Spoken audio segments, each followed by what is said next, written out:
Albert Awol, the voice of the jungle, broadcasting on the DVC to all points unknown. If you're within the sound of my voice, you're listening to Welcome Home Podcast on the DVC.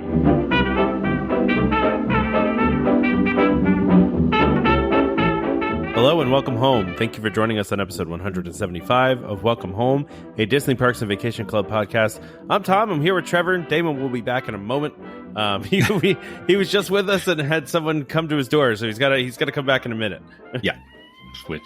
So we will have Damon shortly, but in the meantime, this gives us some time to talk about and recap our trip report, and then I'm sure Damon will jump in with his own questions and everything.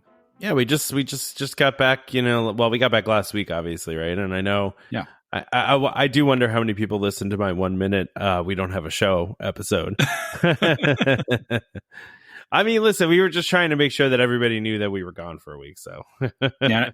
Well, I hope I know a lot of people were following along on Facebook. So, if you didn't get the show last week, we at least had some stuff posted on Facebook and all that for live shows and videos and everything. So hopefully people got some entertainment out of that at least. Yeah, Trevor's the daredevil with his cell phone, man, because half the stuff that you were filming on your phone, I was like, I would not be doing. We're halfway through Big Thunder and he's still filming. I'm like, geez, man, I would lose my phone already. You saw how I've got a ring on the back of my phone so that it wasn't going to fall off. I wasn't worried about that. It worked out good though, because we got to share it with people. Yeah, I mean, I was scared for your phone.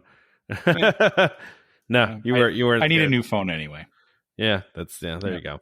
That's one way to look at it. So, how do you want to do this? You just want to I could kind of go through, how I started off, and then the stuff we did together, and go through it like that. Yeah. Why don't we start by talking about getting there, because you and I have different experiences getting there. So it took me longer than usual, and I'll say this on the front end.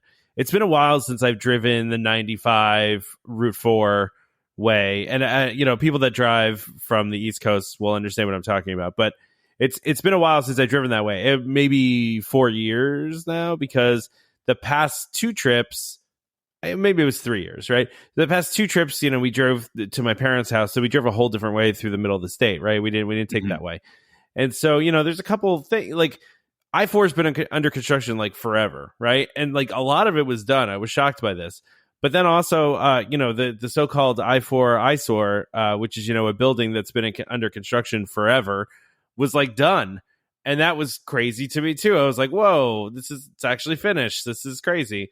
But I ended up sitting in a lot of traffic just trying to I pretty much made it unscathed almost all the way there until I got to the Orlando area, until I got to I-4, and then I sat in a whole bunch of traffic trying to get there. Now I will say my room was ready when I got there, which was nice, which I got there around 3:30, so it was a little early.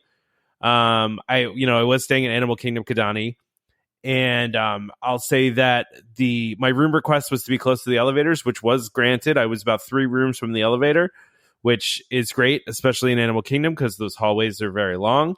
So it was nice to be right next to the elevator. So I got there, I just kind of plopped all my stuff down, and then I was like, all right, well, Trevor's not here yet. It's 3:30. Trevor's not going to be here till probably 6:30 at the earliest. What am I going to do with myself? Right. So first things first, though. So I mentioned this to you, and I posted this somewhere. So there's a couple resorts that have the new TVs in the room that are personalized, and Animal Kingdom is one of them, where they replace the TVs. And so now when you turn on your TV in the resort, it says welcome, and it says your party's name on the screen, right? So it's personalized, but then also all the information is it's like a smart TV, where it's different tiles that you can click on, and you can get different information about the resort.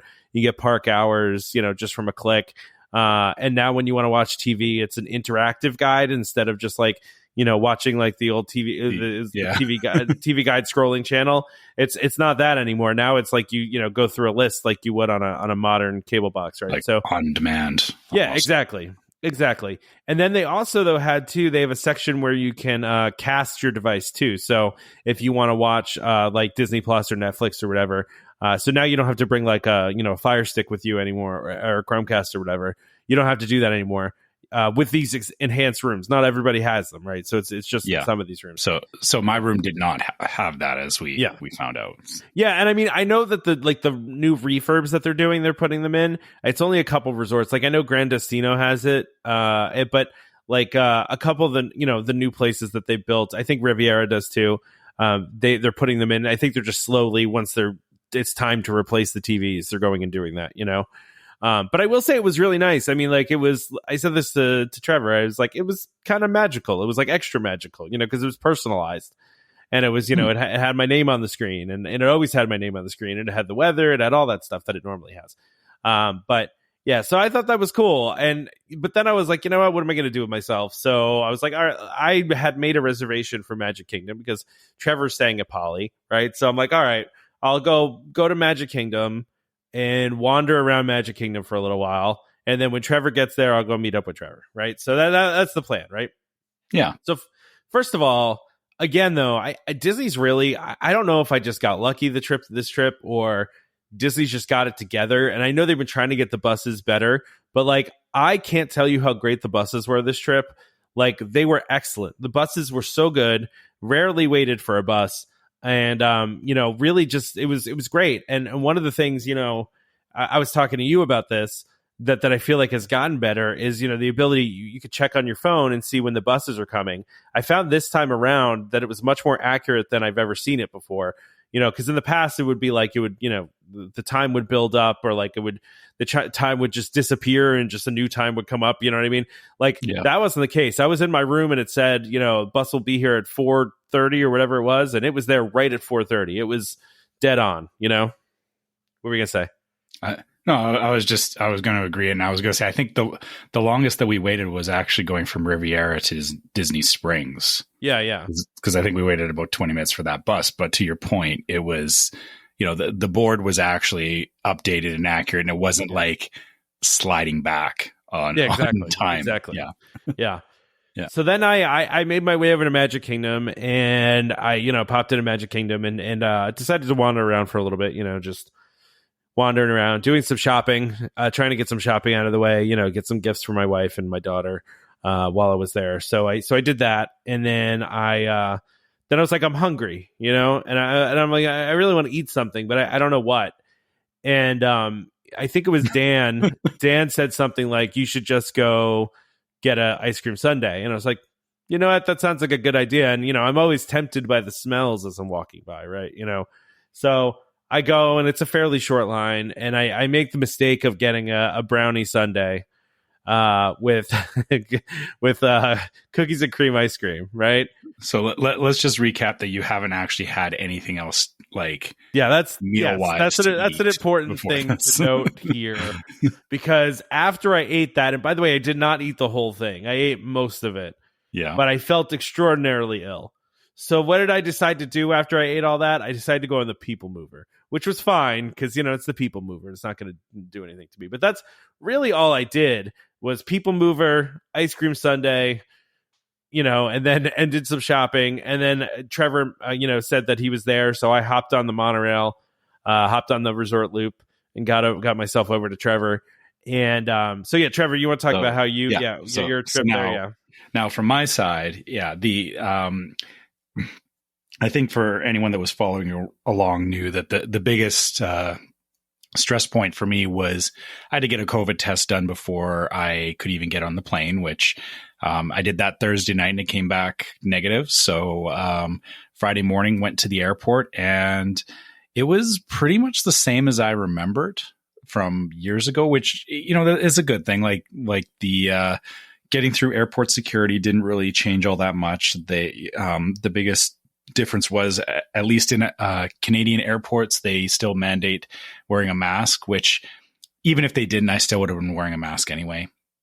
And so the flight was pretty inconsequential. But then when I arrived in Orlando, so this is where I decided to do things a little bit different than previous trips. Obviously, because the Magical Express wasn't running anymore, I decided to try a town car service. And the one that I picked was one that I read. I'm sure other people read a site called WDW Prep School, and I was reading some of their reviews on like shuttle services and stuff like that. And I found, or they recommended Quicksilver, so I figured I would give it a try. The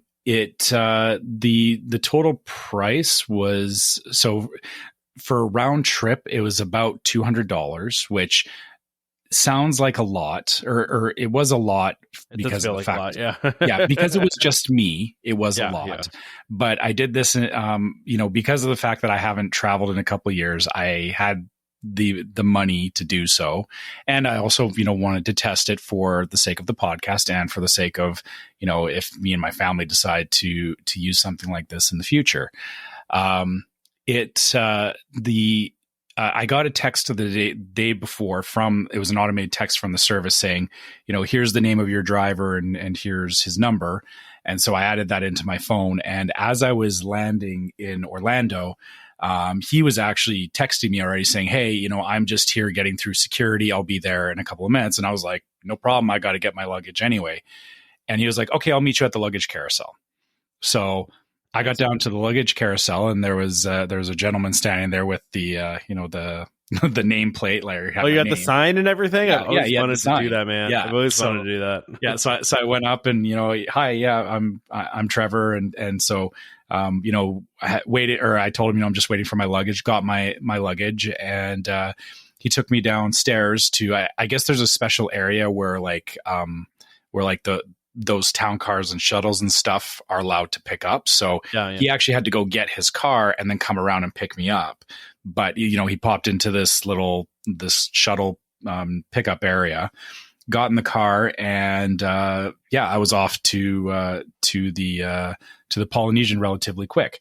The nice thing was, it was a very nice car, obviously, that I was riding in. And the fact that it was, not a shuttle meant I didn't have to worry about hitting other resorts or anything. The other thing with this particular service is they actually had an option too, that if I wanted to, I could schedule, I think it's like a 20 or 30 minute stop at a grocery store. So if I wanted to, if I wanted to, I could have elected to stop and go and pick up stuff that I would normally have delivered through like Instacart or one of those other services.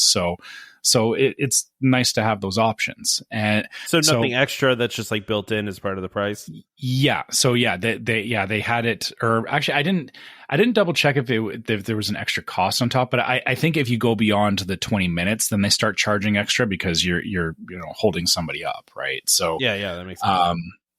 So, but like I said, the both of the drivers that I had, they were very, very nice, very professional. And it's what you would think from a town car service, which, same as you, I'd never had the, showing up at an airport and, the VIP, somebody standing there with, waiting for you to take you away in a car. So I liked it. And like I said, I think, considering the fact that, mirrors and everything is, you got to pay for that now anyway, and they charge per person. For me, it makes, if you're traveling with, a regular size, anywhere between 3 to 5 people, I feel like the town car service could make sense. Yeah. The only other thing to keep in mind is that, as long as you don't carry too much luggage. So like, again, for me and my family, we don't have a lot of luggage. So, traveling in a town car totally makes sense because, we don't have to worry about, and I'm talking about like, if you have to like bring strollers or bring car seats and stuff like that all factors into it. And that can definitely make it cost prohibitive. For my particular situation, I liked it, and I'm probably going to do it again here in November for our next trip because yeah, I personally liked, the idea of, one, somebody there, waiting to pick me up, not having to, go and wait for a shuttle. And don't get me wrong, Mears and even for the Magical Express, I've never had major issues with, waiting a long time for the shuttles, but it's still a bit, it's a bit of extra inconvenience, right? So yeah, that makes sense. Yeah. So I definitely, I liked that experience. I liked, having somebody picking me up and dropping me off from the airport and not having to think about that. So, for some of our listeners that have said, they kind of like that, or, they like the Magical Express because it was, it was very direct and, got you in and out of the bubble. I feel this is a good experience as well. And Quicksilver is not the only town car service out there. There's other ones like Happy Limo and stuff like that. The reading that I did, that I don't see a ton of difference between them. The only thing I could see that could be a big difference is just the experience with the drivers. But like I said, both of these gentlemen that picked me up in both cases, they were nothing but professional, and it was better than getting a random Uber driver, in my opinion. And again, nothing wrong with Uber drivers. It's just that I've had a mixed bag experience with ride shares in the past. Yeah, it's that's understandable. Yeah. So that's good. So then you got to the resort, right? Yeah. So then I got to the resort, and I think they might have heard me or they might have heard you rather with the room request, because I actually got a room right next to the elevator, but my room was on the ground floor, so it didn't really matter. Yeah, which you did not want. Which you did. Well, yeah, I didn't. The thing was, I didn't specifically ask for a higher floor this trip because I didn't feel, or I wasn't that worried about it. And actually I kind of wanted to see how bad it was on the ground floor, like in terms of view and stuff like that. Yeah. It's not bad. Like anyone that says, ground floor is a terrible view. Like, I mean, you and I saw, like, we watched the fireworks from the patio. We could see Tron from your room. Yeah. Right. We didn't watch the fireworks. You left because, or we were going to watch the fireworks, but we got rained out, and then the fireworks started later after you left. Yeah. That's another thing that happened that we'll talk about in a second. Yeah. But again, the ground floor at the Polynesian is still good for me. The main reason that I didn't want it is that I know there's been issues in the past with people breaking into ground floor rooms, and I'm just a little bit paranoid about that. But I still made sure I had all my stuff locked up and all that. So I took my own precautions, and of course didn't have any issues regarding that. Yeah. But yeah. So then at this point I landed, I was hungry. And so I went over to Captain Cook's to get some food.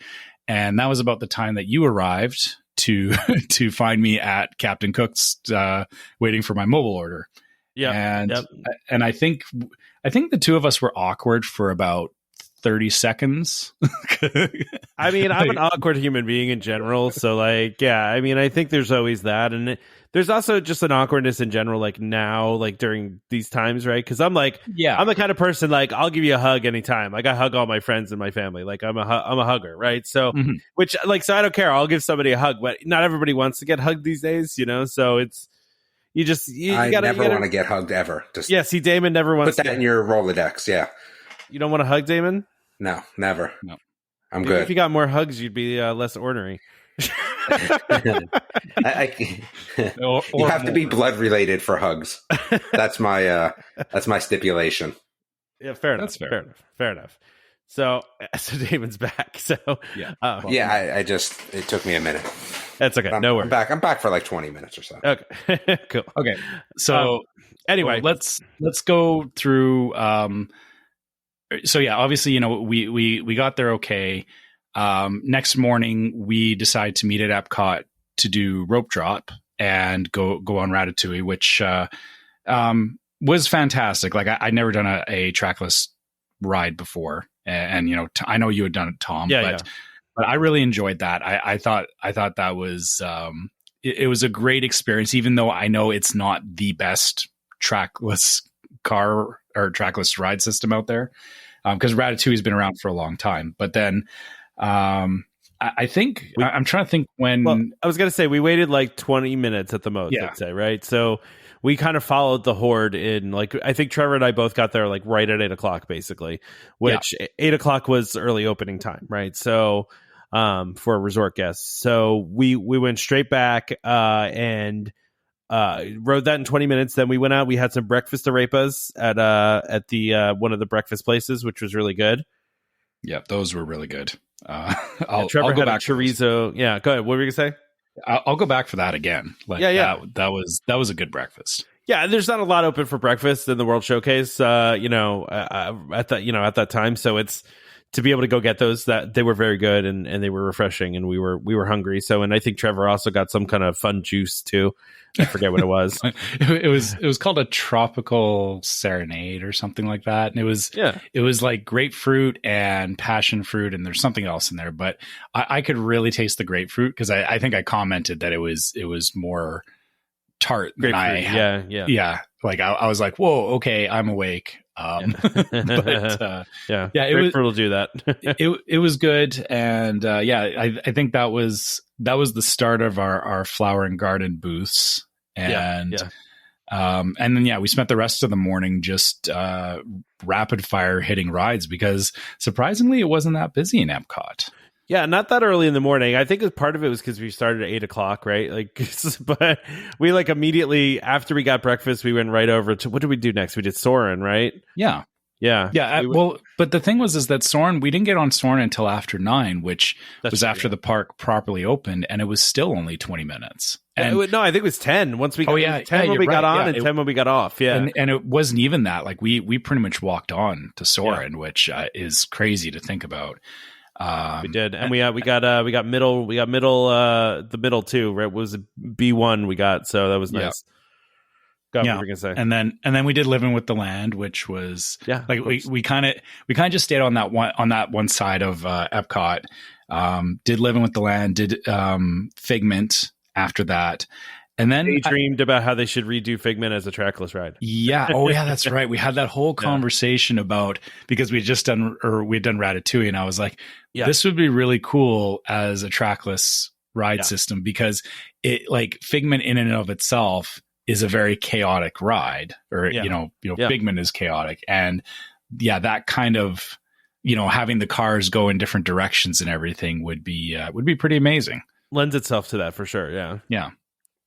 Then we walked over. Go ahead. What were you gonna say? Yeah, I think we decided that the Skyliner was next after. Well, we also, though, before that, we wandered over to Cosmic Rewind and tried to see if we could see anything over there, but they were blocking everything off with the planters over there. You know how they have the movable planters, and that's how they block stuff. And then we were joking with the cast members, because there's just a cast member standing there, and their whole job all day is just to tell people, no, you're not allowed to go on the ride.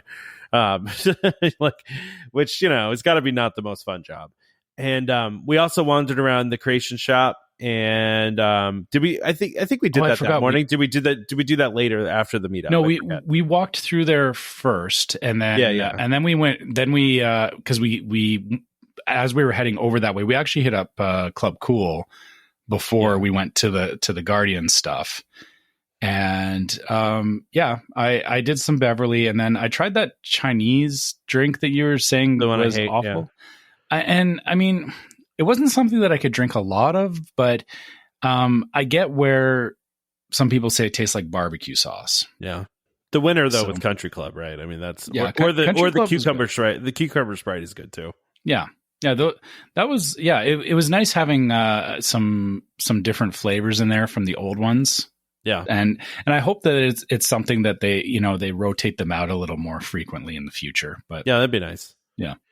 Yeah, no, we enjoyed I enjoyed Creation Shop, and we also walked through Connections Cafe too, which I really liked. I thought it was really very Epcot-y and very there's the wood ceiling was amazing, and the really cool skylights, and it was really modern, but I mean, that's Epcot to me, right? I liked how open it was. Yeah, like it was so it was such a big open space, and like Connections was light years ahead of what Electrical Umbrella was. I I'm looking forward to what the rest of Epcot looks like after all the other construction's done. Cause I think once you see, the newer, the new central area combined with that, it'll make sense as what Epcot's supposed to be.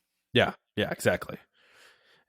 So then Trevor was like, well, how should we get to Disney Springs for the meetup? And he was like, let's go the dumb way, right? Like, let's. I wouldn't say it was the dumb way. I mean, I said it was the dumb way. Yeah, no, which was to hop on the Skyliner, take it to Riviera, and then get on a bus from Riviera. Which, by the way, well, any excuse to get on the Skyliner, right? So that's exactly. Always, is always there. But man, we walked through Riviera, and I had not been on the grounds of Riviera yet. Man, that resort is amazing and beautiful. And Damon, I mean, you got to stay there. It's your style, man. It's like, it's really nice. Maybe. I mean, what do they have there though? What rooms again? What do you mean? They have 3 bedrooms there? Yeah, I mean, I think they've got the whole inventory. Yeah, maybe. You own there now, don't you? Yeah, like. What, 250 points? Yeah, it's a lot of points. Yeah, it's really nice. I mean, it is. I said to Trevor that it felt more upscale than the Grand Floridian did. Like, it'll be an interesting discussion. I think the people that I'm going with next time just bought a Grand Floridian. Man, I'm telling you, it felt way more bougie at Riviera than it did anytime I've been at Grand Floridian. We're trying to do a trip where we're all going to go together and get a 3-bedroom. But I just don't know the best way to do that. Like, is it better if I book the Treehouse for 3 days and they book a Grand Floridian 3-bedroom for 3 days? Is there such a thing? Is there a 3-bedroom at Grand Floridian? I think so. I think they have Grand Villas. So I wonder if that's the best way to do it. Like, but I got to imagine that Grand Floridian's more points. So wait, they have points and you have points. So you're trying to figure out what the best way to do a point sharing. Yeah. That's tough. I think that's what we're going to do, though. Like, I'll just book 3, they'll book 3, and then whatever the difference is in points, I guess I'll just have to flip them cash for, I feel like. Yeah. I get they could always also, like, just transfer you the amount of points needed, and that way you can have one reservation. You don't have to, like, move rooms or anything like that. But I think a split stay would be fun anyway. Yeah, that would be fun, actually. Yeah, for a 3-bedroom, because then you just mess it all up and then leave. Exactly. I mean, pretty much. Just trash it and leave. I mean, not trash it, but I know. Relatively speaking, trash. Yes. No, that's a good idea, man. But no, I as Trevor and I were walking through Riviera, I think we both thought of you, David, because it just felt like a resort you would really enjoy. Yeah. Yeah, I think we said something to that effect as we were walking up the stairs. We were like, yeah, this is somewhere I can see Damon just being happy to be here. Yeah. Well, I was going to do something in August, but now Tom has me scared away. So I don't know. We might have to book for next June. If we're trying to put this whole, it's one of my son's friends, parents bought because of our podcast, right? So they bought a contract at Beach Club, not understanding, and bought like a super small contract that was worthless. So they sold that and then bought, I think they have a resale Grand Floridian and then a direct point Grand Floridian now. Okay. So they bought because of the new ones that opened up in Grand Floridian. I think they were just buying direct, and that's kind of what they were sold, available. Is my guess. Yeah. Gotcha.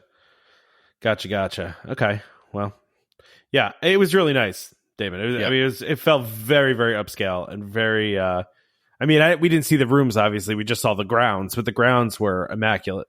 Right. So, but then, we took the bus over to Disney Springs, and we were pretty early. We were probably like 45 minutes early for the meetup, right? So we decided, I had said I wanted to go try the new ice cream place over at Disney Springs, Salt and Straw. So we went over there and to check that out, which there was like no line, but the people in front of us decided they want to try every flavor 4 times. So it's, which drives you kind of crazy, but I mean, they encourage it there. Like they have a sign on the wall. It says to try them all. And it's like, all right, well, I don't know. But I feel like they were abusing that because it felt that way, right? Yeah. So anyway, it took us a while. We got our ice cream. Yeah, we got ice cream. Of course, we would get ice cream before the event we were doing that had all sorts of food at it. But it was really hot out, and we wanted some ice cream. So and for Trevor, they had some dairy free options, which was good. The vegan mint chocolate chip was some of the best mint chocolate chip I've had in a long time. Like Nice. it was better than some regular ice creams I've had in the past. Nice. Yeah, and I had their chocolate chip cookie dough, which I also thought was very good. So, it was good. We really liked it. And then we went over to Paddlefish a little early. I think our event started at 12:30, and we were there maybe like 12:15. And they were very kind and led us up to the space early. Really fantastic space in Paddlefish. If you haven't been to Paddlefish, it's really, really nice. We had a great time there. The space was great. All the food was great.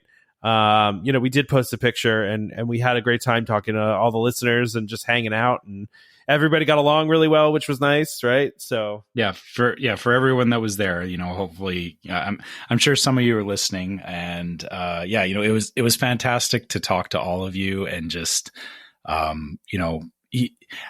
still found it crazy that people had come from like so many different places to come and meet. Like, I know, they were there to do other things, but to come and meet up with us at Paddlefish like that was just awesome. So yeah, for sure. So grateful for everybody that came and just spent time with us. And of course, the food there was amazing. The view was awesome. We were up on the top floor, had a great view of Disney Springs from there, and the water and all. Yeah. I remember, Tom, when we got there, you were commenting that you were like, I don't know if we're going to use the whole 3 hours. We may just take off early. And I said, this will go faster than you think. And then all of a sudden we were like, oh, it's 25 after 3. We need to pack up and get out of here. Yeah. Yeah. Our guy that we had just like a guy that was like giving us drinks and serving appetizer and everything. And he was shout out to Tyler. Yeah. Yep. You see, you remembered his name and I didn't, because I don't remember nobody's names ever. He was great. Really fantastic. Really on the ball. But you could tell like they were kind of like starting to like move stuff around, and it was like, hey, time to get out. You guys paid for 3 hours, get out of here.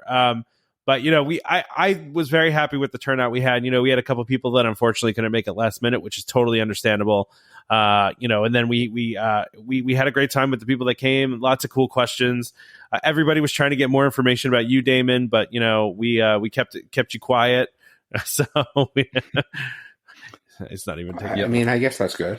Yeah, they were asking questions about you. They wanted to know more about Damon. So I guess. Yeah. The mystery continues.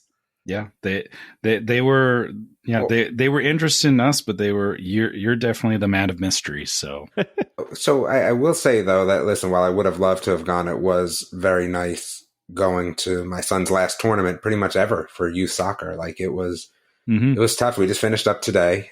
They came in second place in the state cup, which was awesome, but they were still disappointed because who doesn't want to come in first, right? And this is a team, 19U team, so big boys.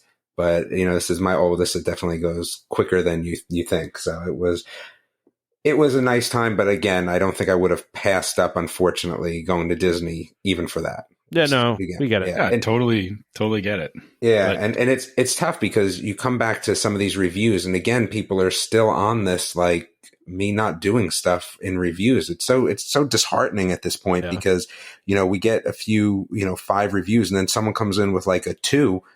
And it's like, dude, like, how long have you been listening for? Like, come on.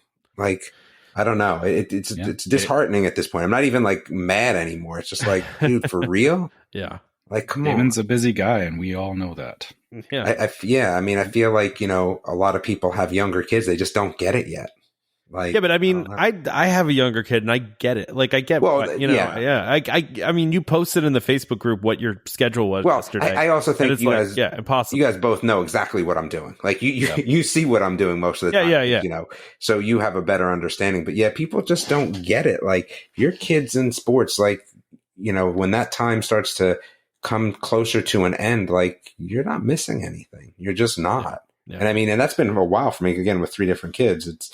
Kind of want to see everything. That's always been my MO with my kids is like, I'm trying not to miss anything ever. Now, of course, with 3, you're going to miss some stuff, but I'm only missing something because I'm at one of the other kids' events. I'm not ever missing something, staying home. Like it was it was sad for a lot of these kids, right? They're kind of their last soccer, and you see the kids that were driving home again, because this was far. This was, an hour and something away. And again, yes, these kids all drive. I get it, right? But to see some of these kids driving home by themselves, like I made sure I went out of my way, to tell them good game and stuff, because you're kind of like, why aren't the parents there? This is their last soccer game, probably, at least youth soccer, right? For them ever. Yeah. Man, I'm not missing that for nothing. Like, it's crazy, man. It's crazy. So all you people that, feel that you need to do that, I hope that you continue to listen and that you hear this. Like, either A, you're going to be there at some point and you're going to go, man, yeah, he was kind of right. Or two, you have no idea what it takes to do a podcast. Go do a podcast. Go do something. Go run a website. Go do something. And then come back and tell me, how easy it is. And Tom does most of the heavy lifting point blank anyway. Yep. But it's just, again, I was more just like, I was kind of like, oh, I can't go. Let's go see reviews. It's like, oh, we got some good. Oh, really?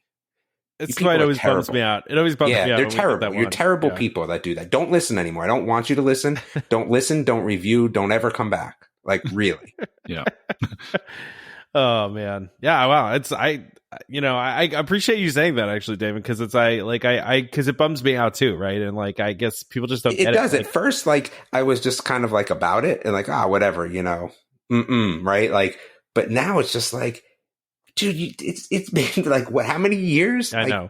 Come on. Not and look, I'll tell you what for all the people that don't realize what, again, we decided we were going to weekly under the understanding that, like, I was not always going to be able to do that. Absolutely. It's not like these guys didn't know. So come on. We made that clear up front that, scheduling is a thing. For me and Tom, it works out that we can be on here longer, but and I think it's going to flip flop. Like, it's going to be harder for me. Yeah, exactly. At some point it'll be harder for you guys. And then, it might be easier for me. So yeah, I just don't get it, and it's frustrating. But I'm glad you guys had a good time. I was trying to set something up in June to go myself to like do the the non-meetup, but okay. I don't know if that will happen now because of Tom's experience.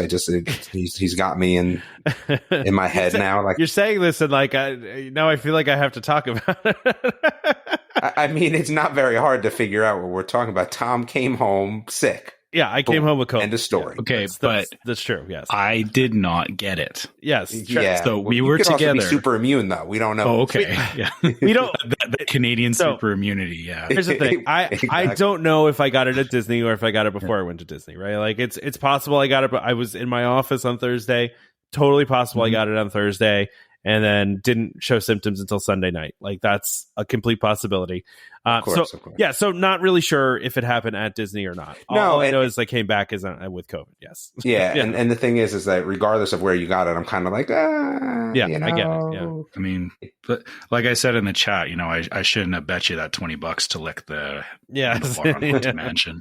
Yeah, I still though have this feeling of like going to Disney, but like not going to the parks, like just doing like other stuff. Like, I would totally just play, a foot golf round.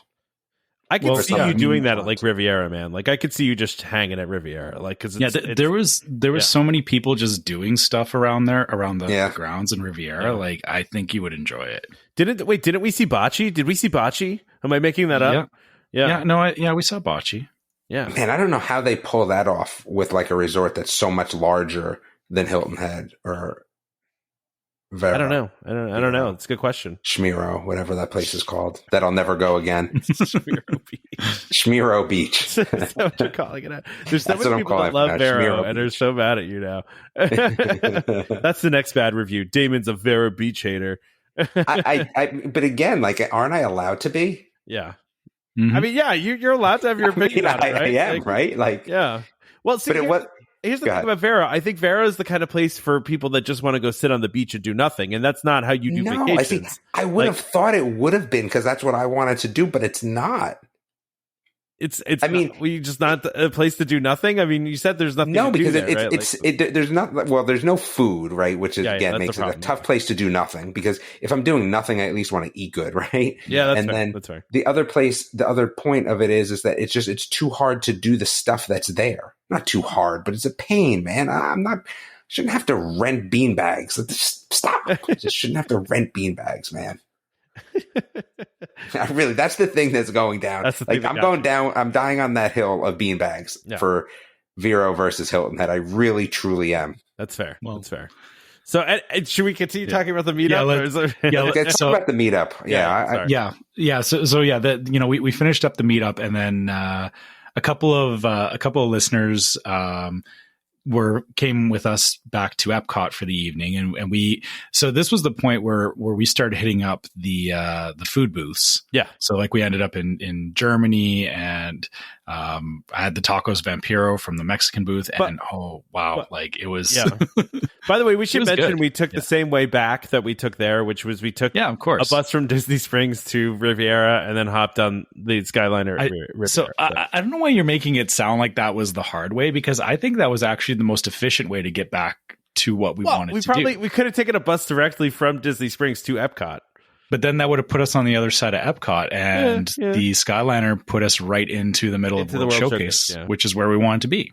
So. Yeah, well, and we didn't even, by the way, like want to go on any, I don't even think we went on any rides. I think the only thing we did was the Grand Fiesta tour, right? Yeah, we did the Grand Fiesta tour because it was so hot. Yeah. That's such a W ride too. Like it really is. What is a W ride? What is that? W? What do you mean? Like a win? It's a good ride for sure. Oh yeah, it is. Yeah. I literally went on it just to get out of the sun for a few. So yeah, go ahead. But we were okay with the wait. That was the thing, is that it was so hot, and we were like, it's like 30 minutes for this. We were okay just standing in line inside of the Mexico Pavilion, out of the sun for a little while. Once the sun went behind the clouds, it was okay. So for me, I mean, as you guys knew, like I was not prepared for the heat. And so by the evening there, I was dying a little bit, but once the sun went down and it cooled down, things got a lot better. And it was like low 90s. It was humid. It was rough. I was okay once the sun was gone, and then we hung around to watch Harmonious, or rather, or you guys went off to go get beer somewhere. Oh yeah, I really wanted to get watermelon hard cider. Yeah, hard cider. I really wanted. Yeah, which was good. Yeah, and then I went and got one of those grapefruit tarts, which was really good. But then we were trying to find each other, and we ended up kind of in front of where, like, I guess what you would call the front of where Harmonious is shown. I don't know. Yeah. Right by where the store is, right in the front of the World Showcase. That's that one store. And then they have, for which the name is the International something. Yeah. Right there. Right across, right next to the Mexico Pavilion, basically. Yeah. So we watched Harmonious, and I thought it was awesome. I definitely, we need to get better, because we kind of showed up like about 5 minutes before it started. There was a bunch of people in front of us, there was also, we had a good view, and then people start jumping up on planters and climbing onto people's shoulders and standing on railings and doing all sorts of stuff you shouldn't do. Terrible.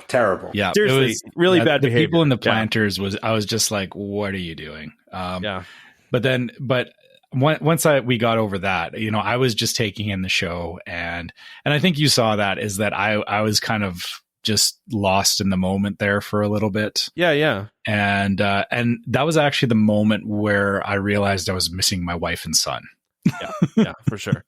and this is the thing. So I guess, this last weekend, I don't get me wrong, I was absolutely thrilled to be going around with you and with everyone else that we were with, Tom. But I get it. There is something I'm definitely all about my family. Kind of, like you've said before, Damon, like you were just saying about, going to your kids' sports stuff. Like I've never traveled without my family for 19 years.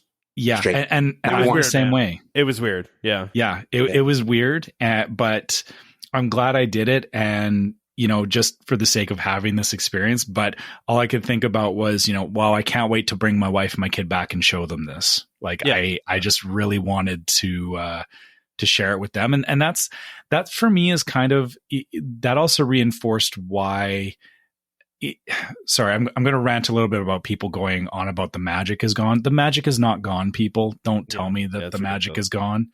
It was there, and I think it's as much about who you're with as it is what you're doing.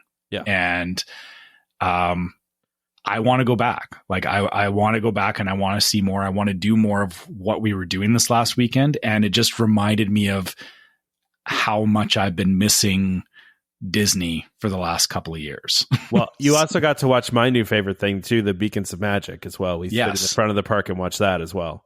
Yeah, the beacons were very cool. And yeah, I think the only thing was I know that they kind of did it at sundown. It was definitely a lot better once it got darker. Yeah. Like that first little bit when we were watching it, it was still light enough that it was cool. And I think I'm interested to see how that's going to change as the year goes on, because they were doing the Rainbow Connection stuff earlier, and it's cool because it seems like every time you go, you'll get effectively a different show from it. They were doing a Pocahontas song, and I can't remember which one it was. I don't remember. But that was as we were walking away. That wasn't the first show we saw. Yeah. The problem was the park closed at 9, and it didn't get dark until like 8:15. So we barely had any time basically to see it, and so we went and saw that as soon as it got dark, and then we immediately walked back to watch Harmonious, and then the park was closed, right? Like then it was closed, it was done. So yeah, but yeah, I think we had a great night there. We had a lot of fun. We were just eating and drinking, and having a good time. I'm trying to remember what else we ate. I had like a pretzel bread with Gruyere and ham from Germany. That was delicious. Yeah, that was really good. Man, what else did we eat? Yeah, and then I got the potato pancakes from there the next day. Yeah, Yeah, again, that was really good. I tried. I remember you commenting on my choice of food from the Japan pavilion, because I got the beef tatami. Oh yeah. Or no, not tatami, beef tataki. Is what it was like a really thinly sliced. It looked like raw. Like it was. Yeah, it was. No, it was lightly. It was rare, lightly cooked, lightly cooked, but it was good. They throw it on the grill for a hot second and then take it off again. Yeah, because that's what it looked like. But it was shaved, so it was very thin and easy to eat. And I liked that. I finally got. I'd been wanting to try the frushi for years, and actually, the funny thing was the frushi was. It wasn't disappointing, but it was the least impressive thing I had of all the stuff we tried. Oh, really? Last weekend. Well, we ate a lot of good food. I mean, we did. We ate a lot of good food. So yeah, it wasn't that it was bad. It was just there was a lot of better food. Like those donut bites we had. Oh man, those were so good. The cream cheese and the bacon and oh wow, they had them last year. They were like they're like fried dough with cream cheese, like cinnamon cream cheese filling, covered in cinnamon sugar, with bacon, with like caramelized bacon on the outside. They were so good. Yeah. Yeah. Oh man, those were great. I'm trying to think of what else we did that day, but I think we just kind of went back to our hotel rooms because we had planned on getting up early the next morning. So yeah, of course Trevor got to take the monorail, which what I was a little jealous of because I had to take the bus, which was actually fine. A bus pulled up literally right when I walked up, so it worked out fine. But yeah, and then I figured I would live stream as I was walking back to the room, which and you walked the wrong way. But I did, and it was funny. And even with walking the wrong way, it was still a 5-minute walk back to the room, because when I stopped that live stream, I was actually just outside of my room when I stopped. So. Trevor and I also tried to we were going to try to bust into the one of the bungalows to do a tour, but it was closed. And what I found out, I got it, or I think I told you this the next day that you did. I found a message on the answering machine in my room, which was weird. It was a DVC message. Yeah. It was a DVC message. And what they had said was that they were actually having open houses at the bungalows, and that is still going on. You can just show up and go tour one of the bungalows. But it's only open from like 9 to 5. So of course I didn't or by the time I found out about it, it was already too late because we were already on our way to, I didn't hear that until we were we were going back to EPCOT the second day. Yeah. So then we got up. We decided we were going to get up early again the next day. And what were we going to meet at 8:30 at? We met at 8 we ended up at the TTC instead of in Magic Kingdom. I forgot that I was checking out of my room, so I actually drove my car to the Magic Kingdom parking lot and then walked to the TTC. So which was fine, right? So we took the boat over. We grabbed a quick breakfast of muffins from Joffrey's right at the TTC there, and made our way over on the boat. Which I realized I'd never taken that boat for whatever reason. We'd never done it before because we usually don't drive to the parks. We usually take the bus, which I know some people think is weird, but like once I'm like in the Disney bubble, like I really don't want to drive my car. I want to just take their transportation everywhere. So I find that weird because that ferry is like my main mode of transportation over to Magic Kingdom. I never take the monorail over there, but I get, you're usually taking a bus because you're coming from like Animal Kingdom Lodge. Yeah, exactly. Yeah. So we immediately went to Space Mountain, of course. Yes. Right. So, and went on Space Mountain. There is a video of it, which while we were online, I was like, they're going to find every reason not to say that I did this. And as soon as I posted a picture, and as soon as you posted the video, there was, I think, what was the first comment? Oh, those deep fakes are getting really good or whatever. Yeah. I think it was Jeremy that said something to the effect of, that, they're getting good at these, Photoshop and deep fakes and all that. And Damon said something about, you notice how the video stops right before they go. Yeah.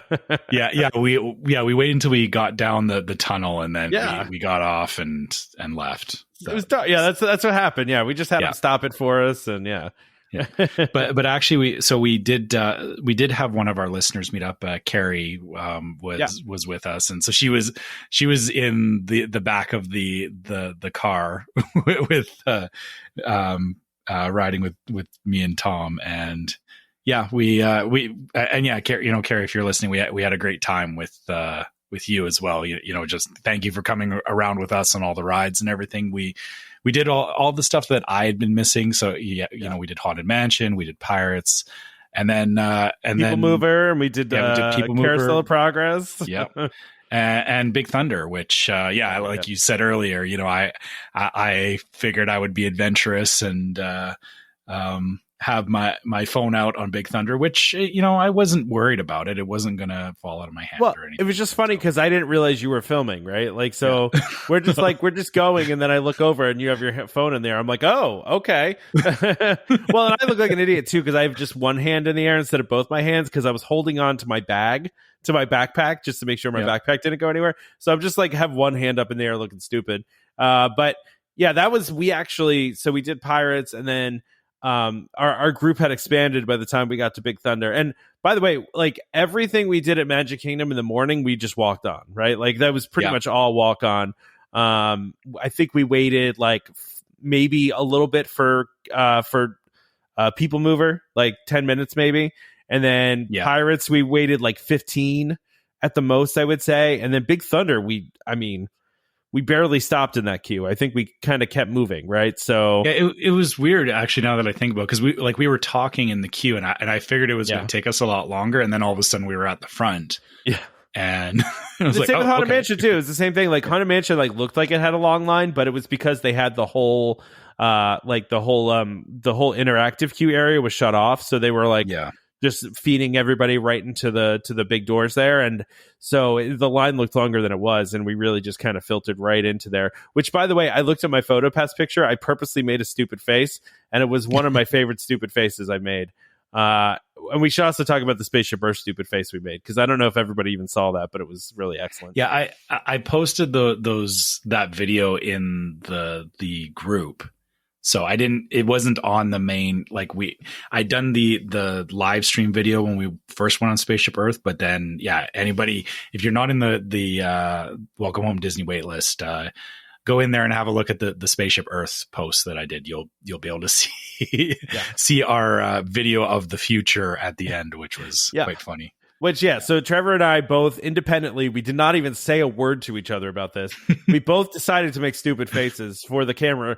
And also, like, by the way, the past couple times I've ridden that ride, it was not working, right? So there was no guarantee that it was actually going to work. And then so when we get to the end and then they show both of our dumb faces, we were dying laughing because it was so good. Awesome. Yeah. But Magic Kingdom Day, we did a lot of stuff in a really short period of time. We decided to go back to the Poly, and Trevor was jet lagging a little bit, right? So yeah. I was unfortunately because of the flight and then being up way earlier than I'm used to because of the time zone change. I was fading. So, well, I mean, to be fair though, we met at 8:00, which was 6:00 your normal time. So, like, exactly, you were and I was tired, and I was actually up an hour before that. Yeah, exactly. So yeah, it was way earlier than it caught up with me faster than I thought, and I just needed like an hour for a nap, and then I was good to go again. So yeah, and so he did that. I went over to Epcot and wandered around Epcot by myself for a while. And I was wearing my Muppets Haunted Mansion shirt that I have, which is it's the stretch room paintings but with Muppet characters, and I swear to you, I don't think I've ever gotten so many compliments from cast members on a shirt, man. It was like every so cast many member people commenting on it. It was crazy. Yeah, and actually Gina too. Gina wearing our Haunted River Country shirt, like she had a bunch of cast members commenting on the Haunted River Country shirt too. So that was funny because I wore the same shirt because we were twinning on after the meetup, and nobody said anything about mine. So they just but I overheard it several times where people said stuff. So, and I mean, I think I counted 8 cast members asked me about my shirt, where I got it from, and how they could have it. So I was like, well, I was shocked, not really shocked because it's a very cool shirt and I really like it, but yeah, a lot of people said something. So. So we went to Epcot, and it's funny because while I was waiting for Trevor, I just hopped on Spaceship Earth because it was like a 5-minute wait. And so I hop on Spaceship Earth, and then Trevor's like trying to call me. I like get off of Spaceship Earth, and I've got like a bunch of missed calls from Trevor, like, where are you? Right. And I message him back. I was like, oh, sorry, I was time traveling. But then Trevor gets there, and I meet him in the front of the park, and there was also still no line for Spaceship Earth. He was like, you want to ride Spaceship Earth? I was like, all right, I'll never say no to that. I will say second time around, the pictures didn't work, unfortunately. So that was disappointing. But, yeah, I think that just because we had talked about that as well, that, you were seeing more and more why Spaceship Earth was due for an overhaul. There was because even like there was some effects that weren't working the first time we went on that were working the second time. Yeah. I feel that once they finish all those all the stuff in the middle, all the stuff in the middle, Spaceship Earth is going to get shut down for a big reno. I can see that happen. They just have to do the middle stuff first, because I mean, you this is the first time you've really seen the park in its current state, which is the middle totally shut off and is a complete mess. And as you went by on the monorail, you could see like just the big pile of dirt in the middle there. So yeah. I did see some. I noticed some of the stuff for the Moana area. They were doing the structure for the rocks and everything. So yeah, they've been doing a lot with that. So yeah, but yeah. So then we did that. We hung out there for a little while, but honestly, it got hot. It did. It got really hot, and we were just kind of tired. And I had to drive. I had to drive to my parents' house that night, and I didn't want to get in too late. And then I had to drive back, all the way home the next day. So I was going to get up early to do that. So I think we probably parted ways at like 7:00, something like that. Yeah, around 7, which, that actually worked out good from my end because it gave me time to pack and get ready for my flight back home. Because that ended up taking me a lot longer than I initially thought because there was some rain delays in Toronto, which caused all of the flights to take longer to get back in. The funny thing was after you left, we were complaining about how hot it was, and we kept missing rainstorms because I know a couple of times like we came out of places and it was like, oh, it rained, but everything was already drying out as we were Yeah, and actually, when I met you at EPCOT, same thing. It rained, but I'd missed that. But then I went to the ceremonial house in the Polynesian to just go pick up a couple of things before I was going to come back and go to bed. And at the time it took me to get to the ceremonial house, I was in there for about like 5 or 10 minutes, and then I came out and there was an absolute downpour. Oh yeah. And I actually got soaked going back to my room. Oh geez. Because I didn't have like a poncho or anything with me. So then I actually had to dry out my clothes before I packed up for going home the next day. But I did get some rain finally, but it was way after, we had decided it was too hot and all that. Well, it's funny because on my drive to my parents' house, it was the whole way behind me was just black clouds, and I feel like they followed me all the way there. Like I just like literally, and I mean, it rained a little bit on my drive there, but like just dark black clouds my whole way. And it started raining too as I left too. So I walked back from the TTC. The only other thing I'll mention that was kind of cool was, they had shut down Magic Kingdom at 4:30 because they were doing a cast member appreciation event at Magic Kingdom. And so at the TTC, they had all the cast members that were at this event, like kind of grouping up to like go over, to Magic Kingdom. And man, I don't know what kind of event it was, but everyone was dressed very nicely. And it was pretty cool to watch. It was, just neat. They had like a DJ there, and like, that we could hear, and they were splitting people up by like how many years they've been there and all that stuff. And it was pretty cool. I think they were having it so that the people that had been there for like 15 years or longer got to take the monorail, and everybody else had to take the boat. I feel like I heard an announcement to that effect. Oh wow. Yeah. So yeah, I guess VIP comes VIP with, monorail. Yeah. Comes with privileges. Yeah, exactly. But yeah, so I mean, it was cool to kind of see that, Yeah. But that was the one other thing I wanted to mention. We were talking about like all the rides and stuff that we did. The funny thing was, the whole time we were walking around, I didn't really look at my phone all that much. Yeah, me either. Yeah. I think we checked wait times like once or twice, but then because we were getting on everything so fast, and the reason that I'm bringing this up is, some people ask about, did you use Genie Plus or anything like that? No, we didn't. No, we didn't. And honestly, I don't know. Depending on the day, I think it would really have to depend on how the day is going before I decide if I want to use Genie Plus. Lightning Lane's a little bit different. Like if Guardians was open, I definitely would have done Lightning Lane for that. Yeah. But it's kind of weird. Like I don't miss having to book fast passes and worry about all that. And I don't know how much I'm going to feel the need to use Genie Plus when I go back, based on what just happened to us. Well, yeah, to be fair though, we didn't really do full days, right? Like, and we were just doing whatever, but like, and we didn't get on some of like Jungle Cruise was like an hour wait. Like I would have loved to go on Jungle Cruise, but like, it was a long wait, and there were a couple other things. You wanted to do Splash Mountain, but Splash Mountain was a long wait too. So like, some of those things that we could have got on with Genie Plus, Yeah, but I also feel that like you said, because it wasn't a full day, we did pick and choose things a lot more. But that's the other thing too, is that if it was a full day, like I would have maybe tried to do, I'm less of a morning person, obviously, at Disney, but that's because of the time zone change. But then I'm more inclined to close out the park. So if that was a proper day where like Magic Kingdom was open until like into the evening, I feel like we would have actually gotten on Jungle Cruise, and I know, not Splash Mountain, but but yeah, like that's the point, is that I feel like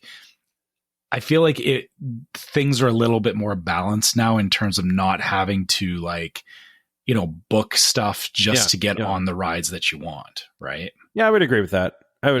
So yeah. I mean, I'm trying to think if there's anything else I want to mention. But I mean, like you said, we didn't really, I don't think we waited longer than 20 minutes for anything.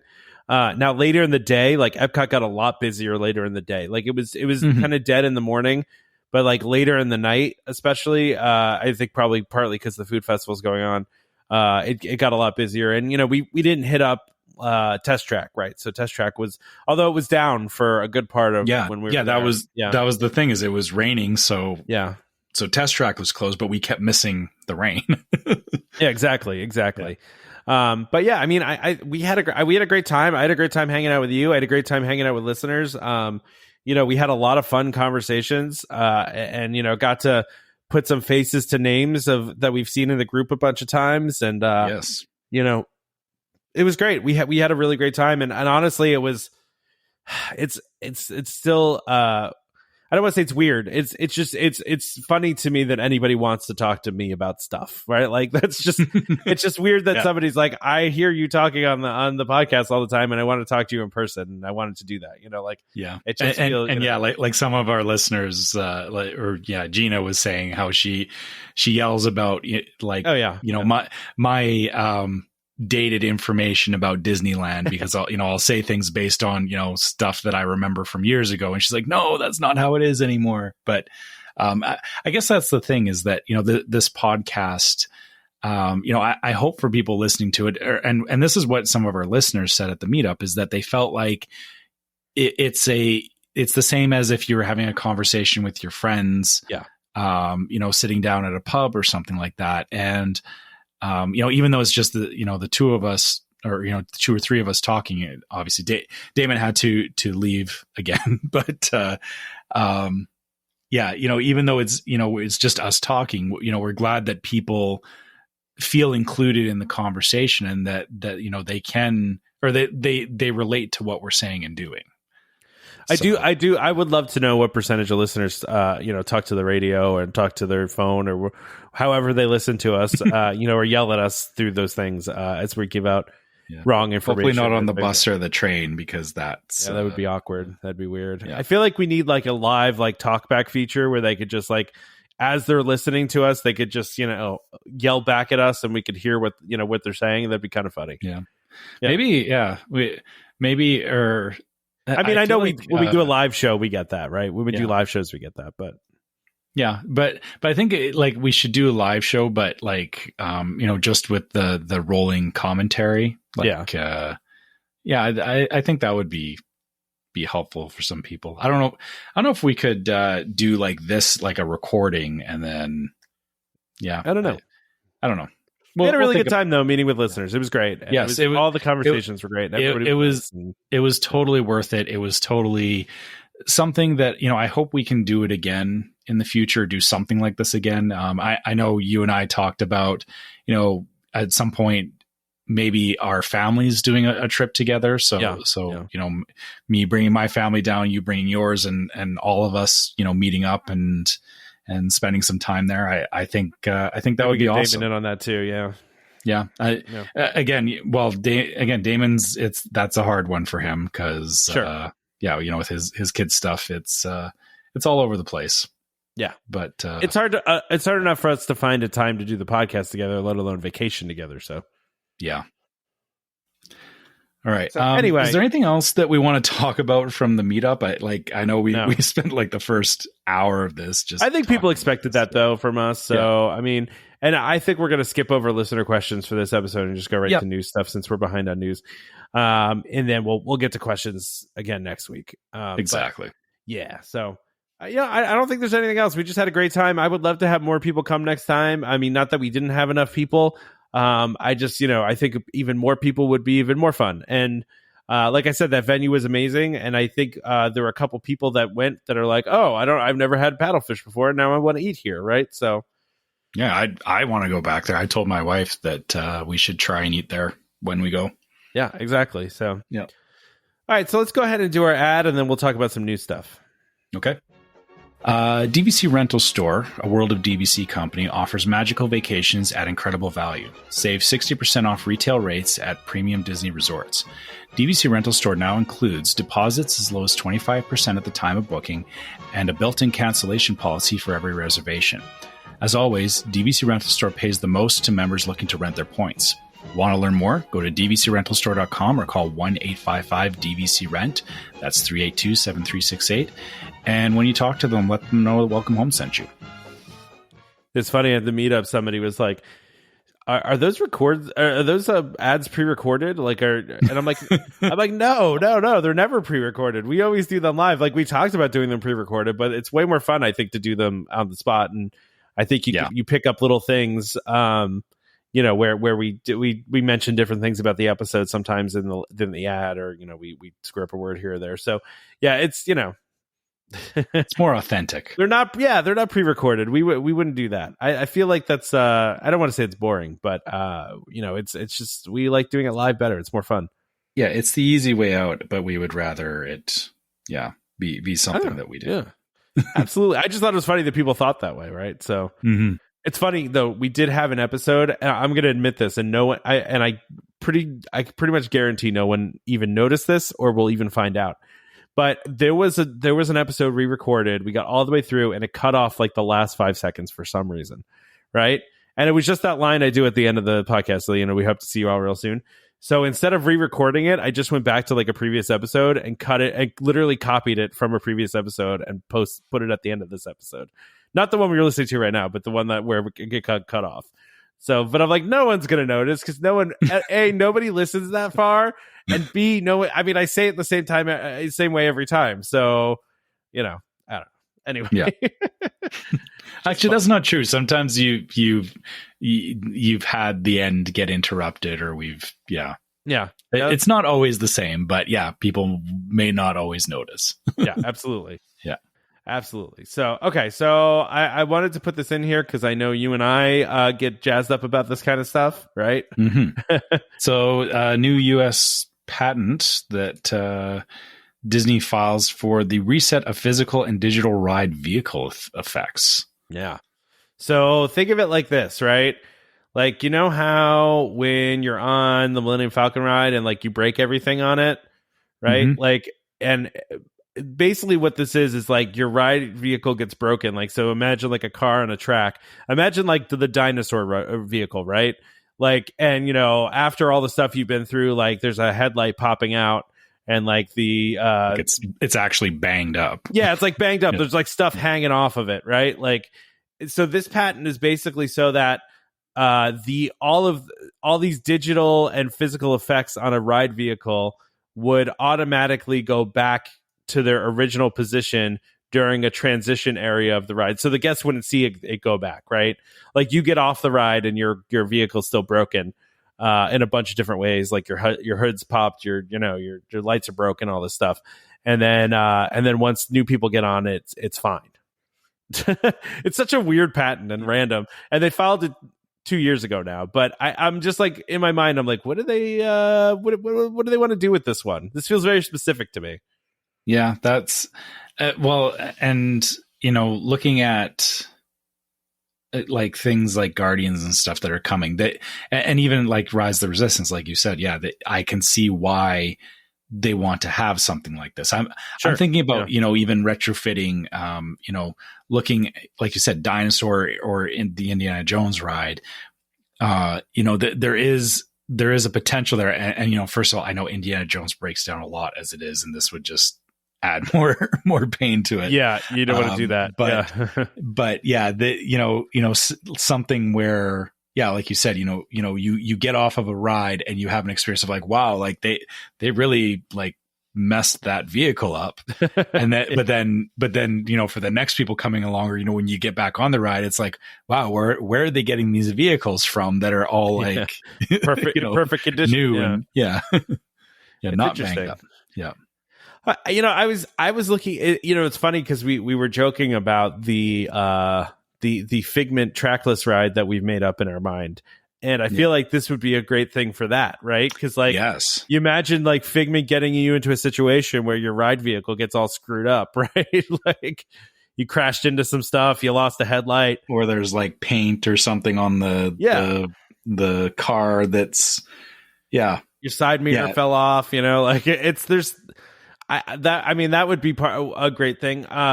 There's a lot of stuff they could use this for. It's just an interesting patent. And then when you get off, like you get to watch like the car like drive away, like all beat up. Yeah. I'm thinking of like the scene in the second Harry Potter movie where the car goes driving off into the woods, and it's all it was after it was all messed you're up. talking to the wrong person. I don't know any Harry Potter, so. Oh, okay. Well, okay. For those that have listened and or those that are listening and know Harry Potter, that when after they land the car in the grounds at Hogwarts, it gets beat up by a tree, and then the car seems to be sentient. And it kicks the kids out and goes driving off, but like the doors are hanging open and there's like a hole through the back window and all this stuff. Like that's kind of the thinking, or that's what I would see is like, you get to watch, like part of the ride is just watching your vehicle like hobble away and then the next person gets a new one, right? Well, and this, even in like the patent, it says, for example, if the ride vehicle experiences a virtual crash, the virtual crash can cause one or more elements to transition from the first configuration, which is, a regular ride vehicle, to second configuration due to the simulated crash. So, so that's what this, what this does. So I don't know what a virtual crash would be, where they would use this. But again, Disney Imagineering files patents like all the time and doesn't always use them, right? So like they don't come out until like years and years later. Yeah, exactly. So, they do this stuff all the time, and it's they have a research and development division at Imagineering, right? So there are times where they just invent stuff with no clear use for it, So so there's some interesting things here, though. I thought it was a kind of a cool idea. Yeah, and we'll have to see what the next, because we don't even know what the next ride is that they're building. So really don't. Yeah, I'll be curious. This will allow for some reckless speculation once we know what the next project is that Disney's working on. Yeah, because really, after Tron, like, what is there? I'm trying to think. What else are they building? Still, I mean, Tron and Moana stuff, right? Yeah, what? Yeah, the Epcot stuff, and then like the whole center area of Epcot and Moana, and then after that, we know they haven't announced anything else, right? I mean, well, the only other thing we know is the redo of Splash Mountain at some point. But we have no timeline on that, right? Like, yeah. So it's, I don't know, man. They're going to announce stuff soon. They have to. Yeah.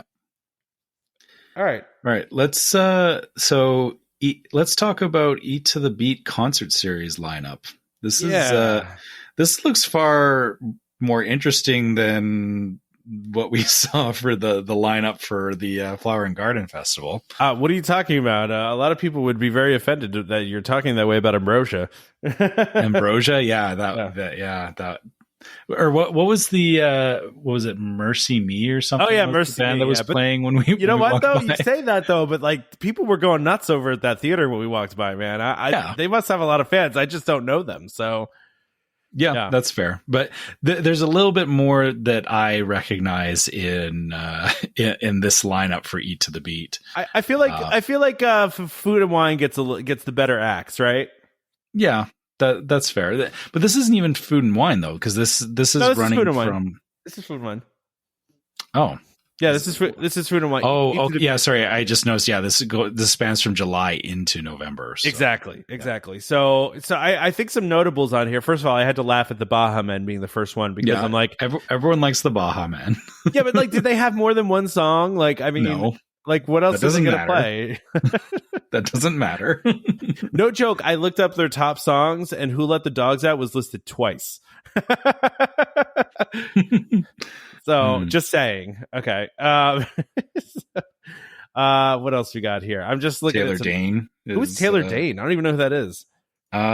Late 80s. She did. I mean, if I guess you're a bit younger than me, so maybe you didn't hear, like, it was stuff that I heard on the radio all the time. I know her name. And kind of Taylor Dane and Tiffany were both about the same era. Okay. I know Tiffany. I know Tiffany. Yeah. I do like Joey Fatone and Friends. I want to know who his friends are. Like, is it just like what kind of act is Joey? I know, and he's done the festival the past couple of years actually. So this isn't his first time around. But who does he tour around with? Like, what does he do? Does he do like a boy band act still, or like?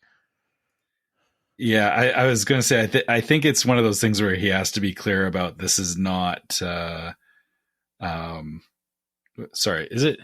He's Backstreet Boys, right? Or is he NSYNC? Oh God! Now we're gonna have people mad at us right now. I don't know. I'm going to look this up because one of our listeners said we should just look this stuff up while we're on the podcast. They were like, "Feel free to look things up." It's like, okay, yeah, he was in NSYNC, so okay, yeah, so yeah, Joey Fatone and not NSYNC is basically what they're saying. Oh man, I have to laugh too because it's like. The former lead vocalist of Journey, right? Like he was like an in-between guy, like, and then Christopher Cross is on there. Air Supply is a great one. Air Supply is good. Hoobastank, that's interesting.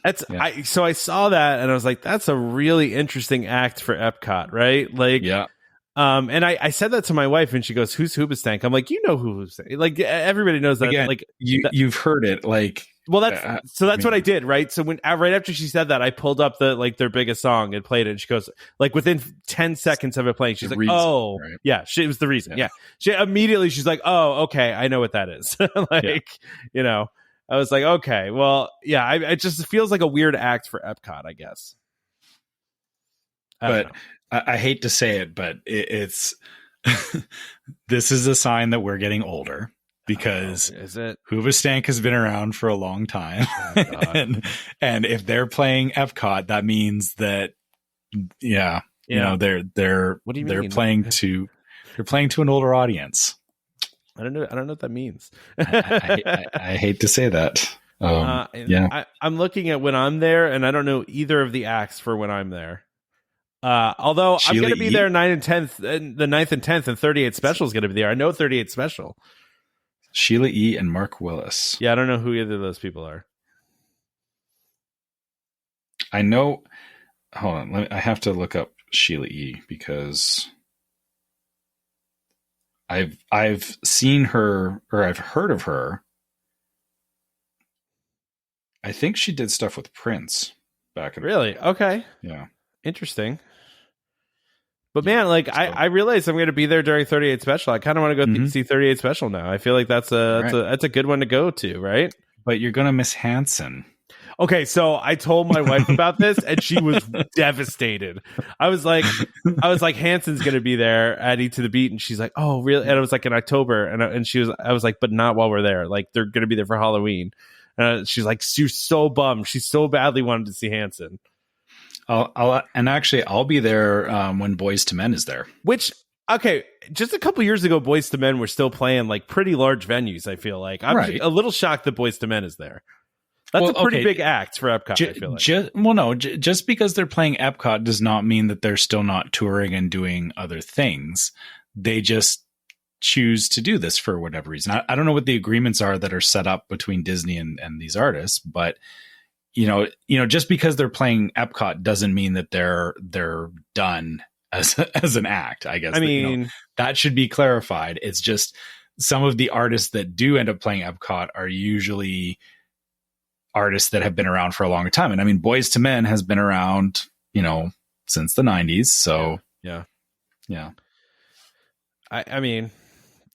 There's some interesting things here, right? I mean, there's definitely some good acts on this, and this is not the end of the list, by the way. There's some gaps in here, right? Yeah. So they're still booking people, right? Like they don't have anybody from the end of August to early September. There's definitely some gaps in the schedule where they'll fill in a couple more acts. This is just the beginning, right? And to think about it, I get. So I was saying to the point of I don't know what the agreement is that some of these bands have with Disney. But I mean, if you think about it, if Disney, like if it was like, hey, we have an opportunity to play on a stage in Epcot for a week. I mean, I think there's a lot of bands that would, even if they're touring, it's like, yeah, cool. Let's go hang out in Disney World for a week. Yeah. I'm sure they get free access to the parks shows. And stuff. Yeah. Right. Yeah. Like, why not? Yeah.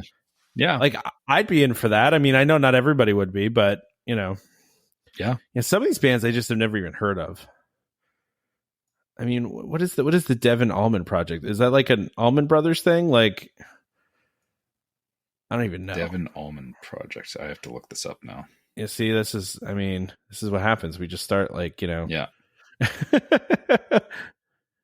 In But yeah, anyway. 2017, Devon assembled the Devon Almond Project.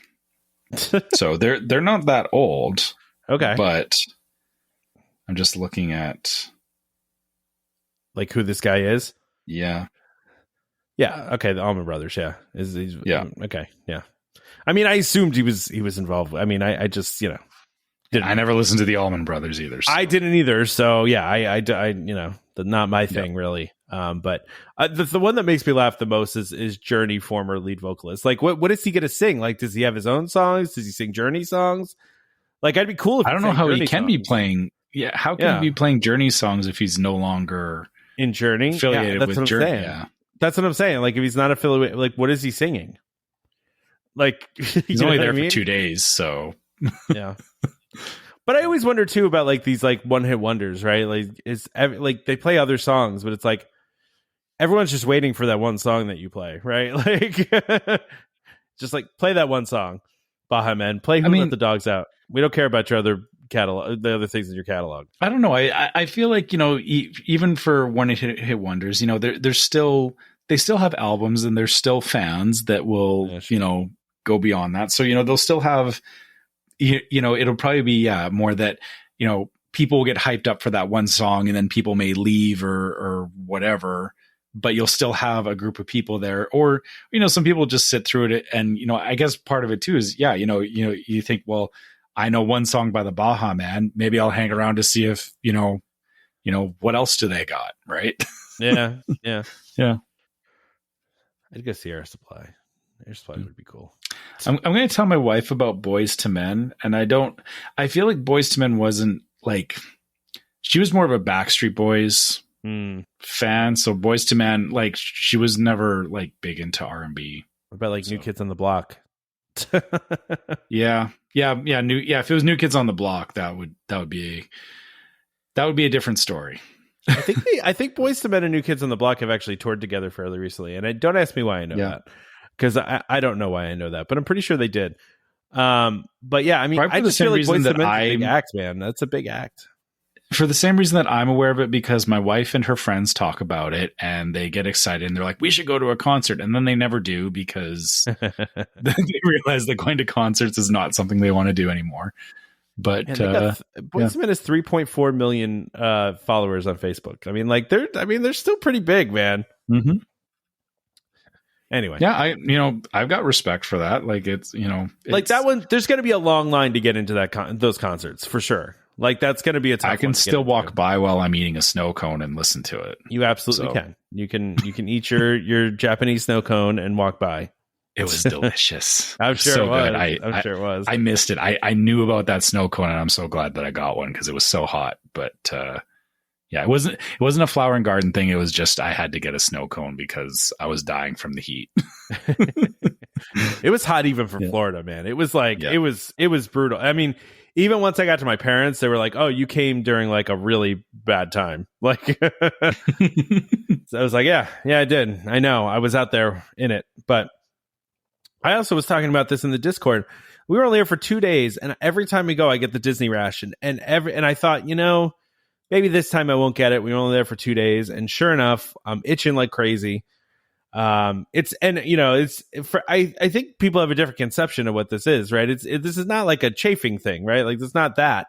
This is like a rash up my legs, basically. That's super itchy. Yeah, it sucks, man. And I have tried everything to prevent this, and I cannot figure it out. For the longest time, I thought it was my sunscreen. I was using that spray sunscreen, that's like you can't even get off when you shower. Like it doesn't come off very easily.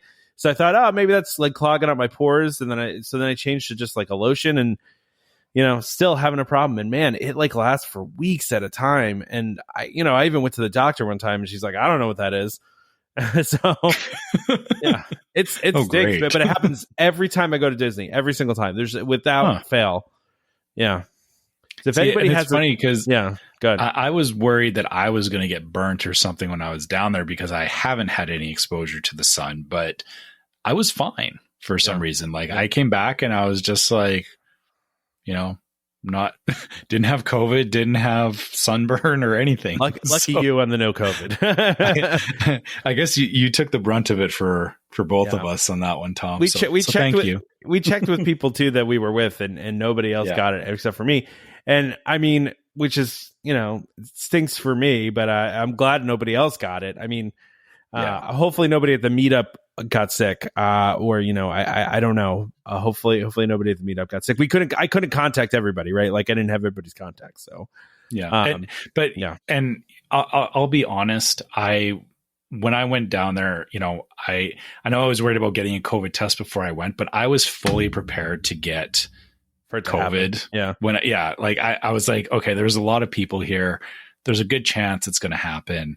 And so I was just, it's going to happen eventually. Right. Yeah. So, it sucks that you were the one who ended up getting it. And honestly, I was surprised that I avoided it. I because you and I were side by side for effectively 2.5 days. Yeah. I mean, we were on the same ride vehicles together. We were sitting next to each other and everything. Right. So it is kind of amazing that you didn't get it.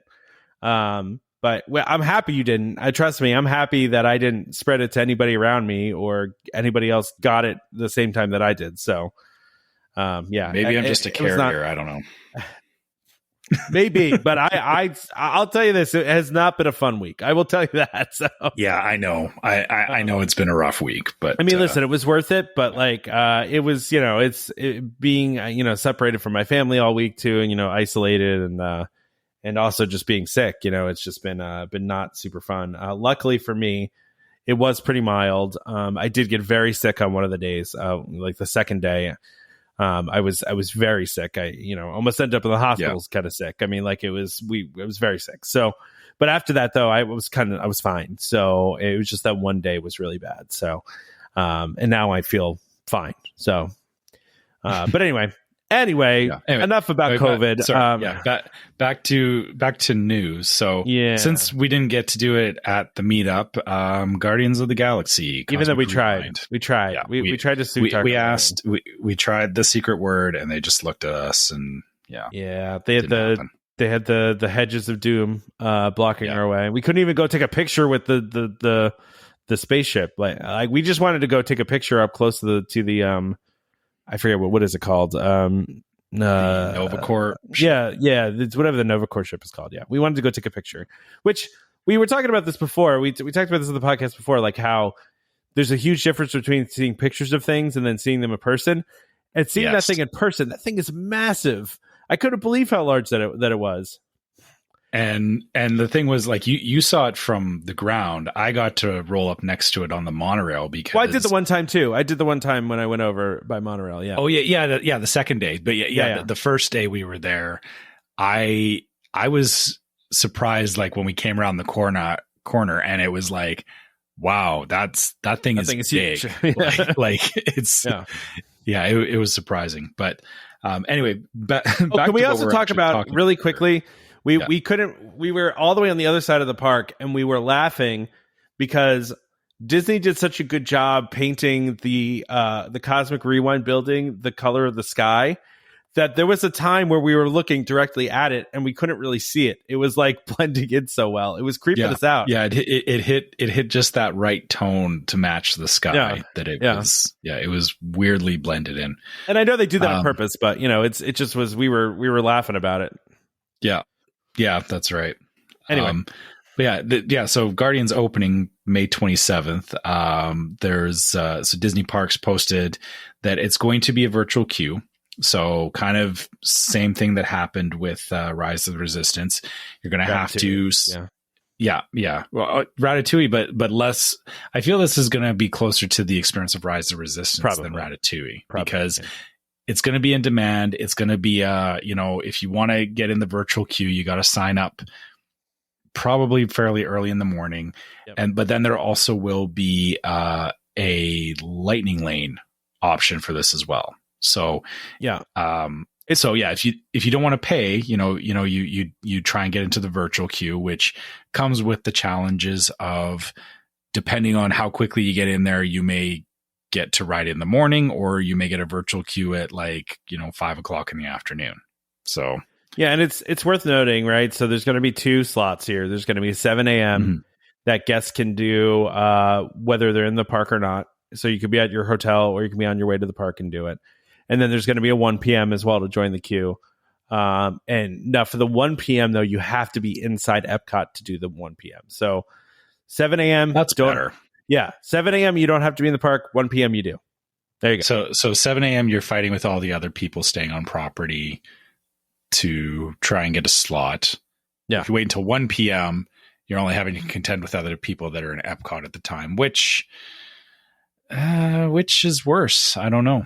And now here's the other thing though too, right? So guests staying at a Disney Deluxe Resort or Disney Deluxe Villa, aka DVC, or other select hotels will have an additional opportunity to request to join the virtual queue at 6 p.m. on the dates that there's extended evening hours. So there's a third queue that is only for Deluxe Resort guests and DVC guests, and on those extended hour nights. So that's pretty cool that they're doing that. Yeah. Because Rise of the Resistance wasn't even open during like the extended hours for the longest time. And this lines up far better with, like I was saying, for us, it's a lot easier to close out a park or stay for extended evening hours than it is to get up early and rope drop stuff. Yeah. So it's interesting that they're doing that. Yeah, it's kind of cool that they're doing it. And then, of course, like you said, you're going to have the option to buy the Lightning Lane. We don't know what that's going to cost. I'm going to guess probably like what the Rise of the Resistance was costing, right? Like between $15. Yeah, between $15 and $20, I would think, based on how busy it is, right? Yeah. So with that, though, so interestingly, because we talked about this before, like, what are they going to do with Ratatouille, right? Because they it seems like they only have 2 of the individual Lightning Lanes per park, and sure enough, on the 31st, a couple days after this ride opens, Ratatouille is going to be moving to just regular Genie Plus. Yeah. So that answers your question. It seems like they want to keep it 2 per park, to have the individual purchase. So. And yeah, that I think that, then you're just dealing with the regular queue and Genie Plus access, which, like I said, the weird thing is I don't know that I would even bother to use Genie Plus for this. I don't know. Yeah. I mean, it did get to be a longer wait, like after we rope dropped it, right? So it was like, you're right. Yeah. Yeah. But that goes back to my point around, I would just wait for evening hours and ride it then. Yeah, that's true. Yeah. Yeah. It also, as far as another Genie Plus updates goes, effective June 8th, the option to add the Genie Plus service to a ticket will no longer be offered. So currently you can go and buy your tickets and add Genie Plus as an add-on service.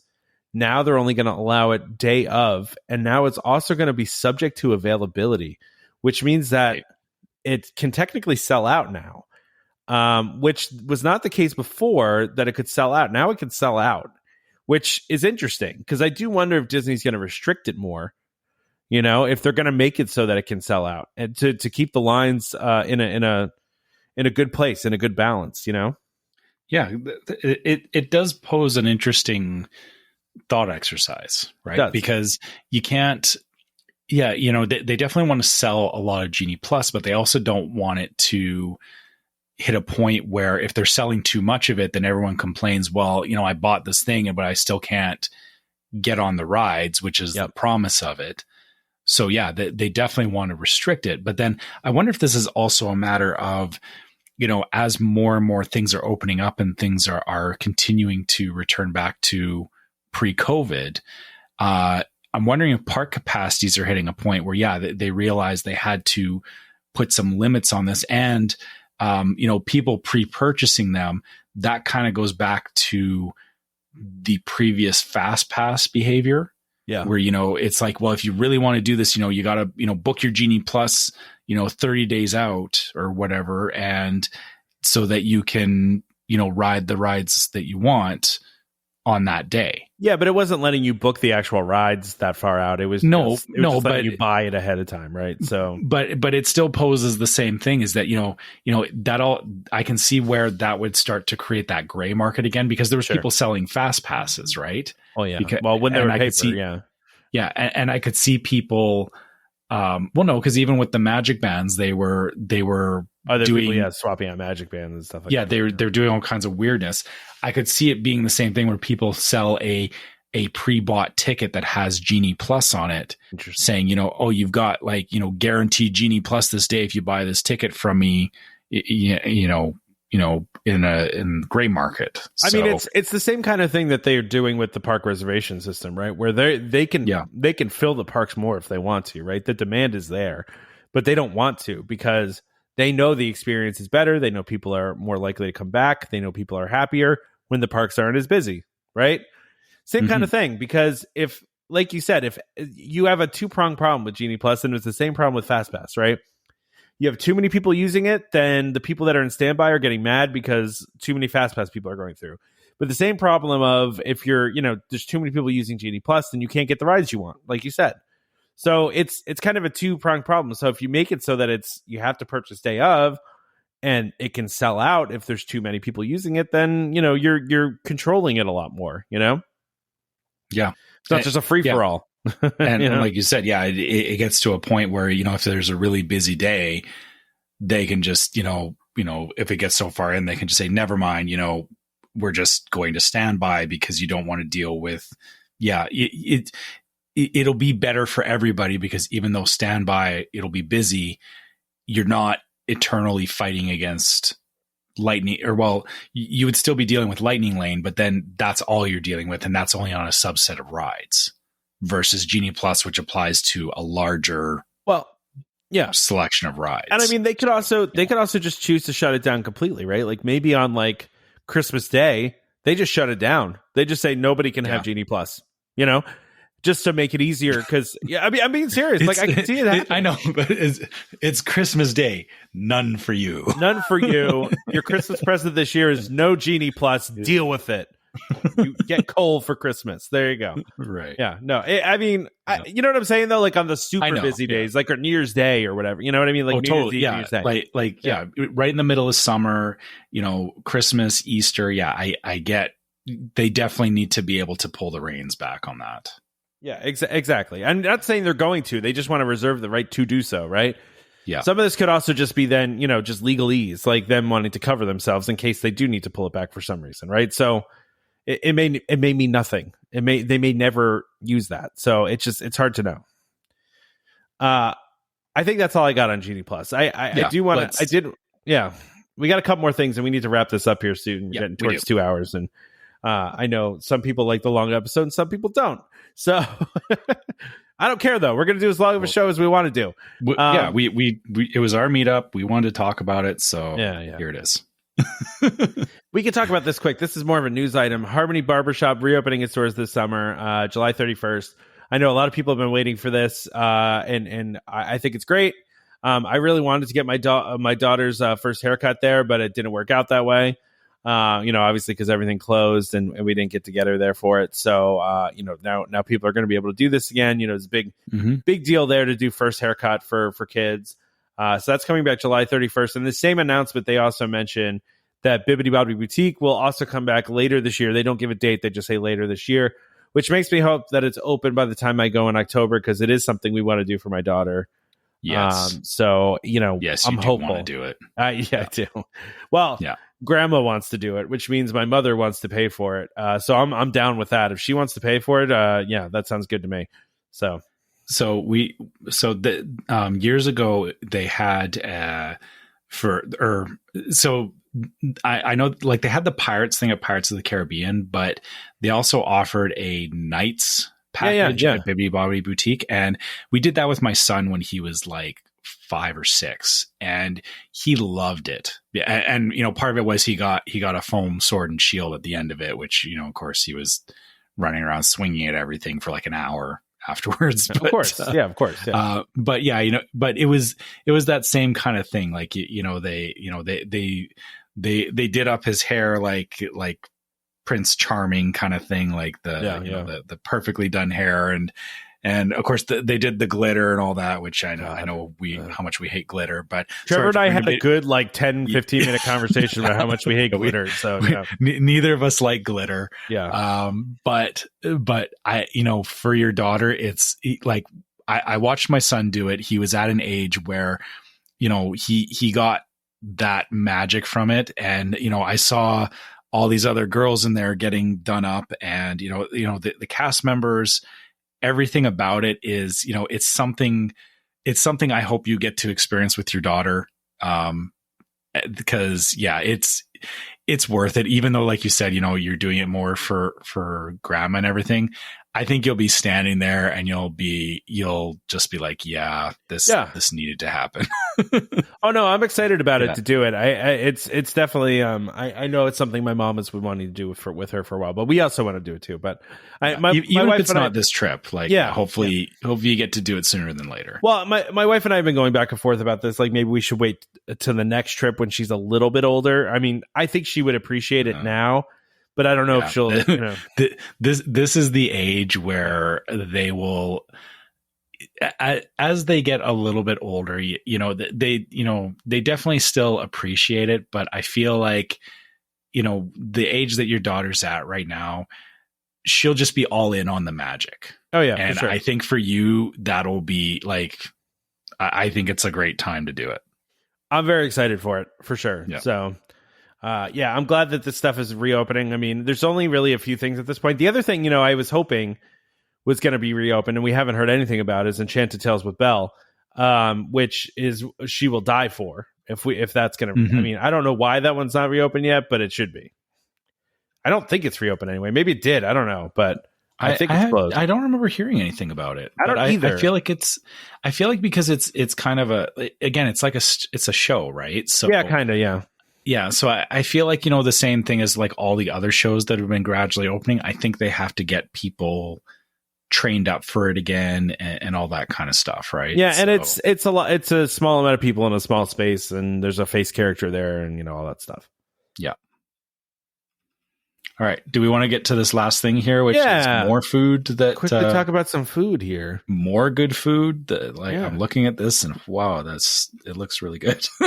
Well, listen, I'm always a big fan of a pepperoni roll. I didn't see this when we were at Sunshine. Well, we didn't really go to Sunshine Seasons, but no, we wandered past Sunshine Seasons. We did. Yeah.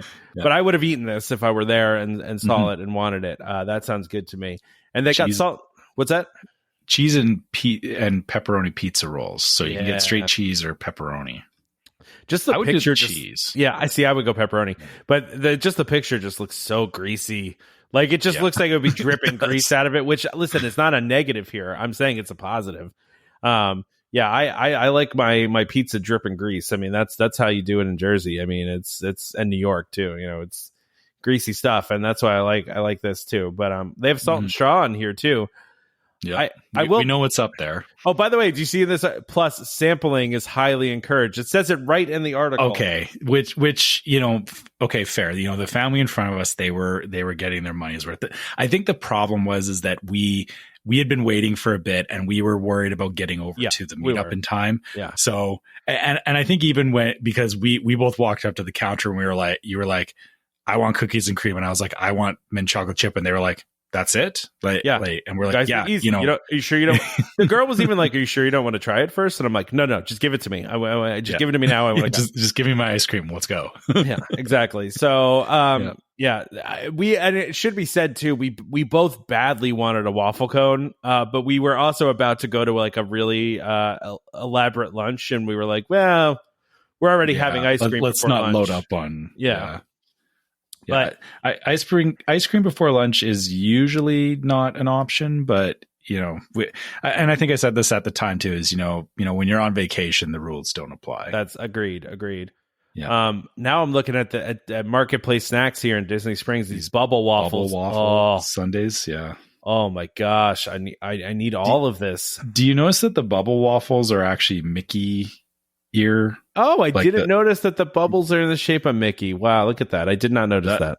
That is some high caliber food right there. Anytime they can make it look like Mickey or Donald or any of those things, I think there's nothing cooler than over in like one of the Asian parks with the hard boiled eggs with the yolk being Mickey in the center. Yeah. I don't know how they do it, but that to me is the one that every time I've seen it on the internet, and I'm like, that has to be fake. How could they possibly get Mickey, the yolk to be the shape of Mickey?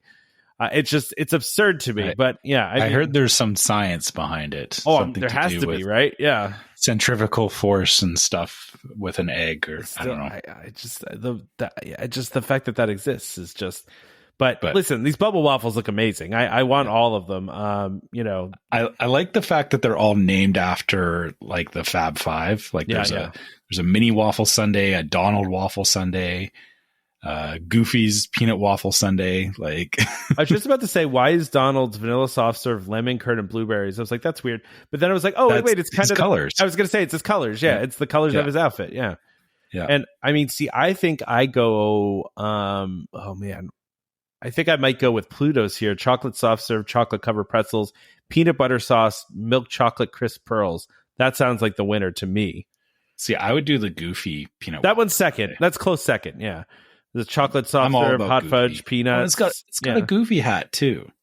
Does it have where's the Goofy hat? Looking at the picture, it's got a Goofy hat. Oh yeah, it does. It has a little Goofy hat. That's cool. All right. That's a win for me. I'm with you. I would do that one. Yeah. All right. That's fair. I'm with you. Okay. Let's see what else we got here. Plant-based Mickey-shaped frittatas. All right. At sure. Where is this? It doesn't say where it is, does it? It just says a resort. Wait, no. Intermission food court at All-Star Music. Look at that. That's a rank. Really? Yeah. This is at All-Star. That's surprising. Yeah, and they're getting fancy up at the food courts at the All-Stars over here. They got an Impossible Burger. They got a frittata. All right. Oh, what about... Okay, let's see what else we got here. I see that's obviously a French onion soup, which I'm not into French onion soup. It's not my kind of thing. For how hot it was last weekend, I could not imagine eating a French onion soup. That would just be... in that weather? Oh. Yeah. It's too much. What is the Anchorman line? It's so hot out. Milk was a bad choice. Like, I feel like that's how it would be. It's so hot out. French onion soup was a bad choice. Yeah. But listen, this chicken and waffles, I'm always good for chicken and waffles. That sounds pretty good to me. Sriracha honey drizzle. Yeah. That's a winner. Right? Yeah. Okay. Can we talk about how horrific this orange bird cake pop is? I mean,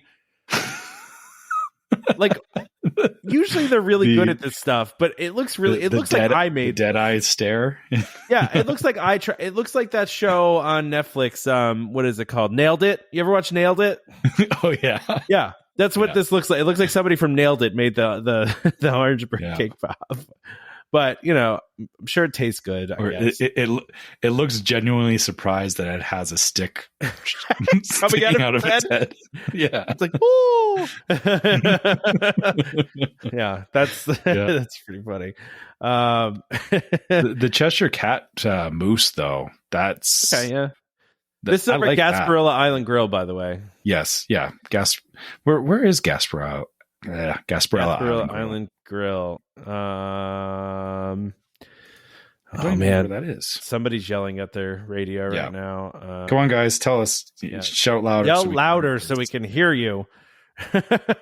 Grand Floridian. Okay. Yes. So I could actually walk over there and have some of these things. You could do that, yeah. Assuming they're still there when you go in November. Yeah, and assuming they're still there. Yeah. Let's see. Oh, now we're going over to Disneyland. Oh, wait, by the way, I had a key lime. I had the lime. I guess it wasn't key lime. It was just a lime Dole Whip, right? Yes, you did. Yeah. Trevor made me get a lime Dole Whip after I ate an ice cream sundae. Okay. You know what? Okay. I did not make you get a Dole Whip. I said I was getting a Dole Whip. You tempted me. And I said they have lime Dole Whips. And I said I had the lime Dole Whip and it was good, although mine was a little bit icy the last time I had it. Yeah. But as we were standing in line, you proceeded to tell me about how you had this sundae and everything. And then you convinced yourself that you wanted a Dole Whip. We also met a former cast member who was in front of us in line and was very nice to us as well. She was very nice. She worked at Animal Kingdom as she was one of the zookeepers. Yeah. Yeah, she was cool. She just randomly started talking to us. So she was like, "Do you guys work here?" I was like, "No, no, we're just fans." Yeah, exactly. Yeah. But let's see, Disneyland. All right, and we got here. Hungry Bear Restaurant and what River is this Bell sandwich right here. What is this? It doesn't looks like, say. It's got two different patties going on, and I don't know chicken and beef. Yeah, what is that about? That's weird. I can't. So why is it everything else on this this list? Yeah, everything else is described, and then they come down to the Disneyland stuff, and then this isn't described at all. Yeah, it makes no sense to me. Yeah, I want to know what this thing is. It's weird. It's like a burger, and it looks like a flat piece of chicken or something. I don't know what that's supposed to be. It's either chicken or it could be like a hash brown or something. Yeah, maybe a hash brown. Yeah, I don't know. Yeah, it's weird. You know what? You're probably right. I bet it's a hash brown. It's just weird. Okay, well, poor Disneyland just doesn't get that one described. But I want to know what that is. What are you gonna do? Yeah. All right, our Disneyland listeners, you need to tell us what this is. Yeah. Read some recap and tell the Disneyland or tell the Disney blog site to get on it and represent those Disneyland foods. I've realized, by the way, recently. This is going to be kind of funny. I don't think I mentioned this on the podcast. I noticed that a friend of mine who is a cast member, her boyfriend is one of the writers on Disney Parks blog. Huh. Yeah, I know. I recognize the name. I was like, oh, wait a second. That's my friend's boyfriend. Well, then you should be telling your friend's boyfriend to, listen, write a little bit more about Disneyland, please. I only got so much time to tell people how to do their jobs, Right. Okay, that's fair. All right. Let's wrap this thing up. This has been a good episode, and we're already at 2 hours here, and let's wrap her up. All right. Okay. So how do I do this again? It's been a couple weeks. Yeah, let's just do fast. Let's rock through this, Okay. All right. As usual, if you want to reach us, you can find us at welcomehomepodcast@gmail.com. You can send us any questions, trip reports, any kind of stuff like that. We always love hearing from you guys. Make sure if you're not already following us on Facebook, please give us a follow as Welcome Home Podcast. You can also find our YouTube channel under the same name, and Instagram is Welcome Home Pics. Make sure that if you haven't checked out our Facebook group, Welcome Home Disney Waitlist, highly encourage that as well, because you'll get to stay up on all the conversation that happens after the show, and meet some of our other listeners. And I'm sure some of the listeners that were at the meetup with us will chime in the group. So make sure you join that. Also, if you want to help support the podcast, go to store.welcomehomepodcast.com and check out our t-shirts and mugs and stuff like that. That all goes towards helping us do more stuff like meetups and t-shirts and stuff in the future. Alternately, if you like Patreon, you can go to patreon.com/welcomehomepod and see some of the different options we have for supporting the podcast there. Again, there's some unique merchandise over there, and Patreon, any level of support gets you access to the Discord server if you like Discord. So that's yet another place that we talk with our listeners and get in on the conversation. Surprising amount of hate for Discord amongst some of our listeners, which is fine. I get Discord's not for everybody, but again, it is another platform that we try to make available for our listeners. Last but not least, if you want to leave us a review on iTunes, please do so. And, to back up what Damon was saying earlier, yes, we know that Damon is not able to join us for every episode, but Damon is a busy guy. And, Tom and I respect that. And we hope that our listeners would respect that. So, if that's why you're going to leave us a lower star review, just don't. Because, we don't need to hear that. But if you actually have, constructive feedback for us, we do want to hear it. We do want to hear what you guys think about the show and about what we're doing. So, please consider leaving us a review. Ideally, a 5-star review would be great, because it does also help people find the podcast as well. You can do that on Spotify too. So you can leave us a star review on Spotify, but not a worded review, just stars. So just 5 stars on Spotify. Exactly. Yeah. And of course, don't forget to subscribe to Welcome Home Podcast so you can be reminded every time we release a new episode.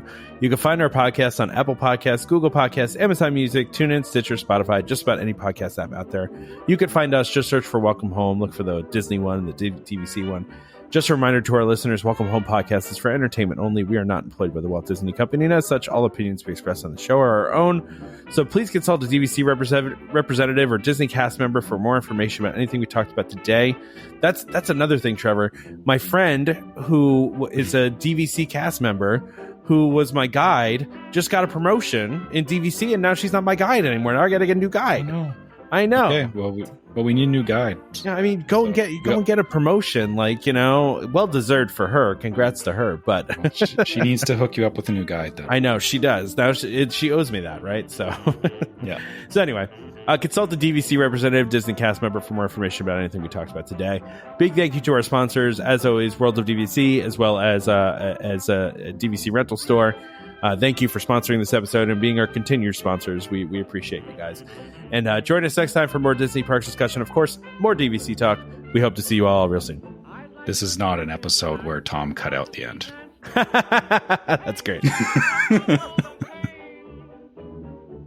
is Skipper Albert Awol, the voice of the jungle, signing off from Welcome Home Podcast on the DVC. Do a huddle when we hit a chair. How she can cuddle is no man's affair. I looked around from pole to pole, found her in a sugar bowl, eating